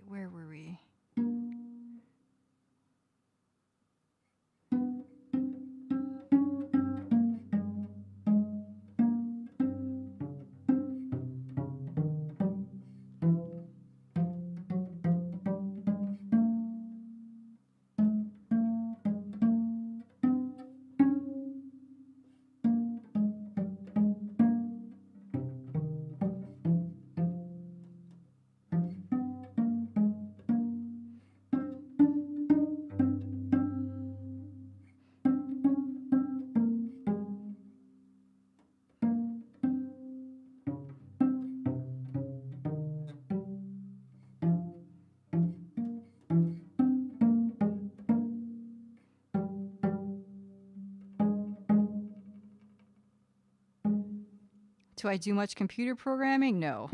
I'm not a coder. Unless you Well, I do sequel. Okay, so here, then we have in this B part, I have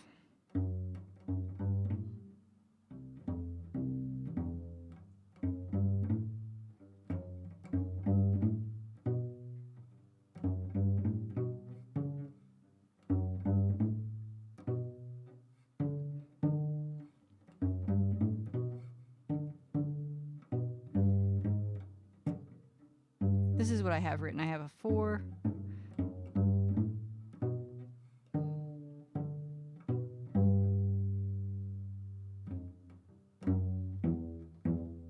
That would work. That's fine.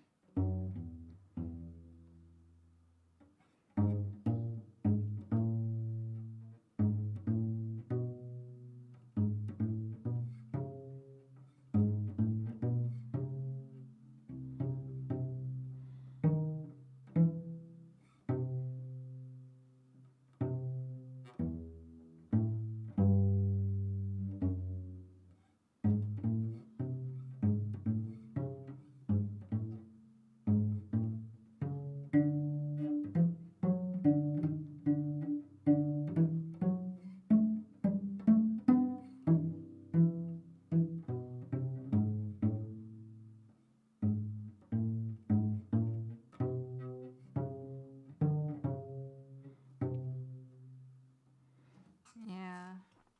I don't know about this. I don't know about this. But I can muddle my way through, I think, with what I have written at least. So, all right. Let's call it a day. Let's call it a day. There was good practice. Good practice. Thanks everybody for hanging out. Let's do this. Let's see who we're gonna raid. Say goodbye to our YouTube people. Thank you, Learn Music, for hanging out on YouTube. And anybody else hanging out on YouTube? Oh, I gotta, like, fix the raid call.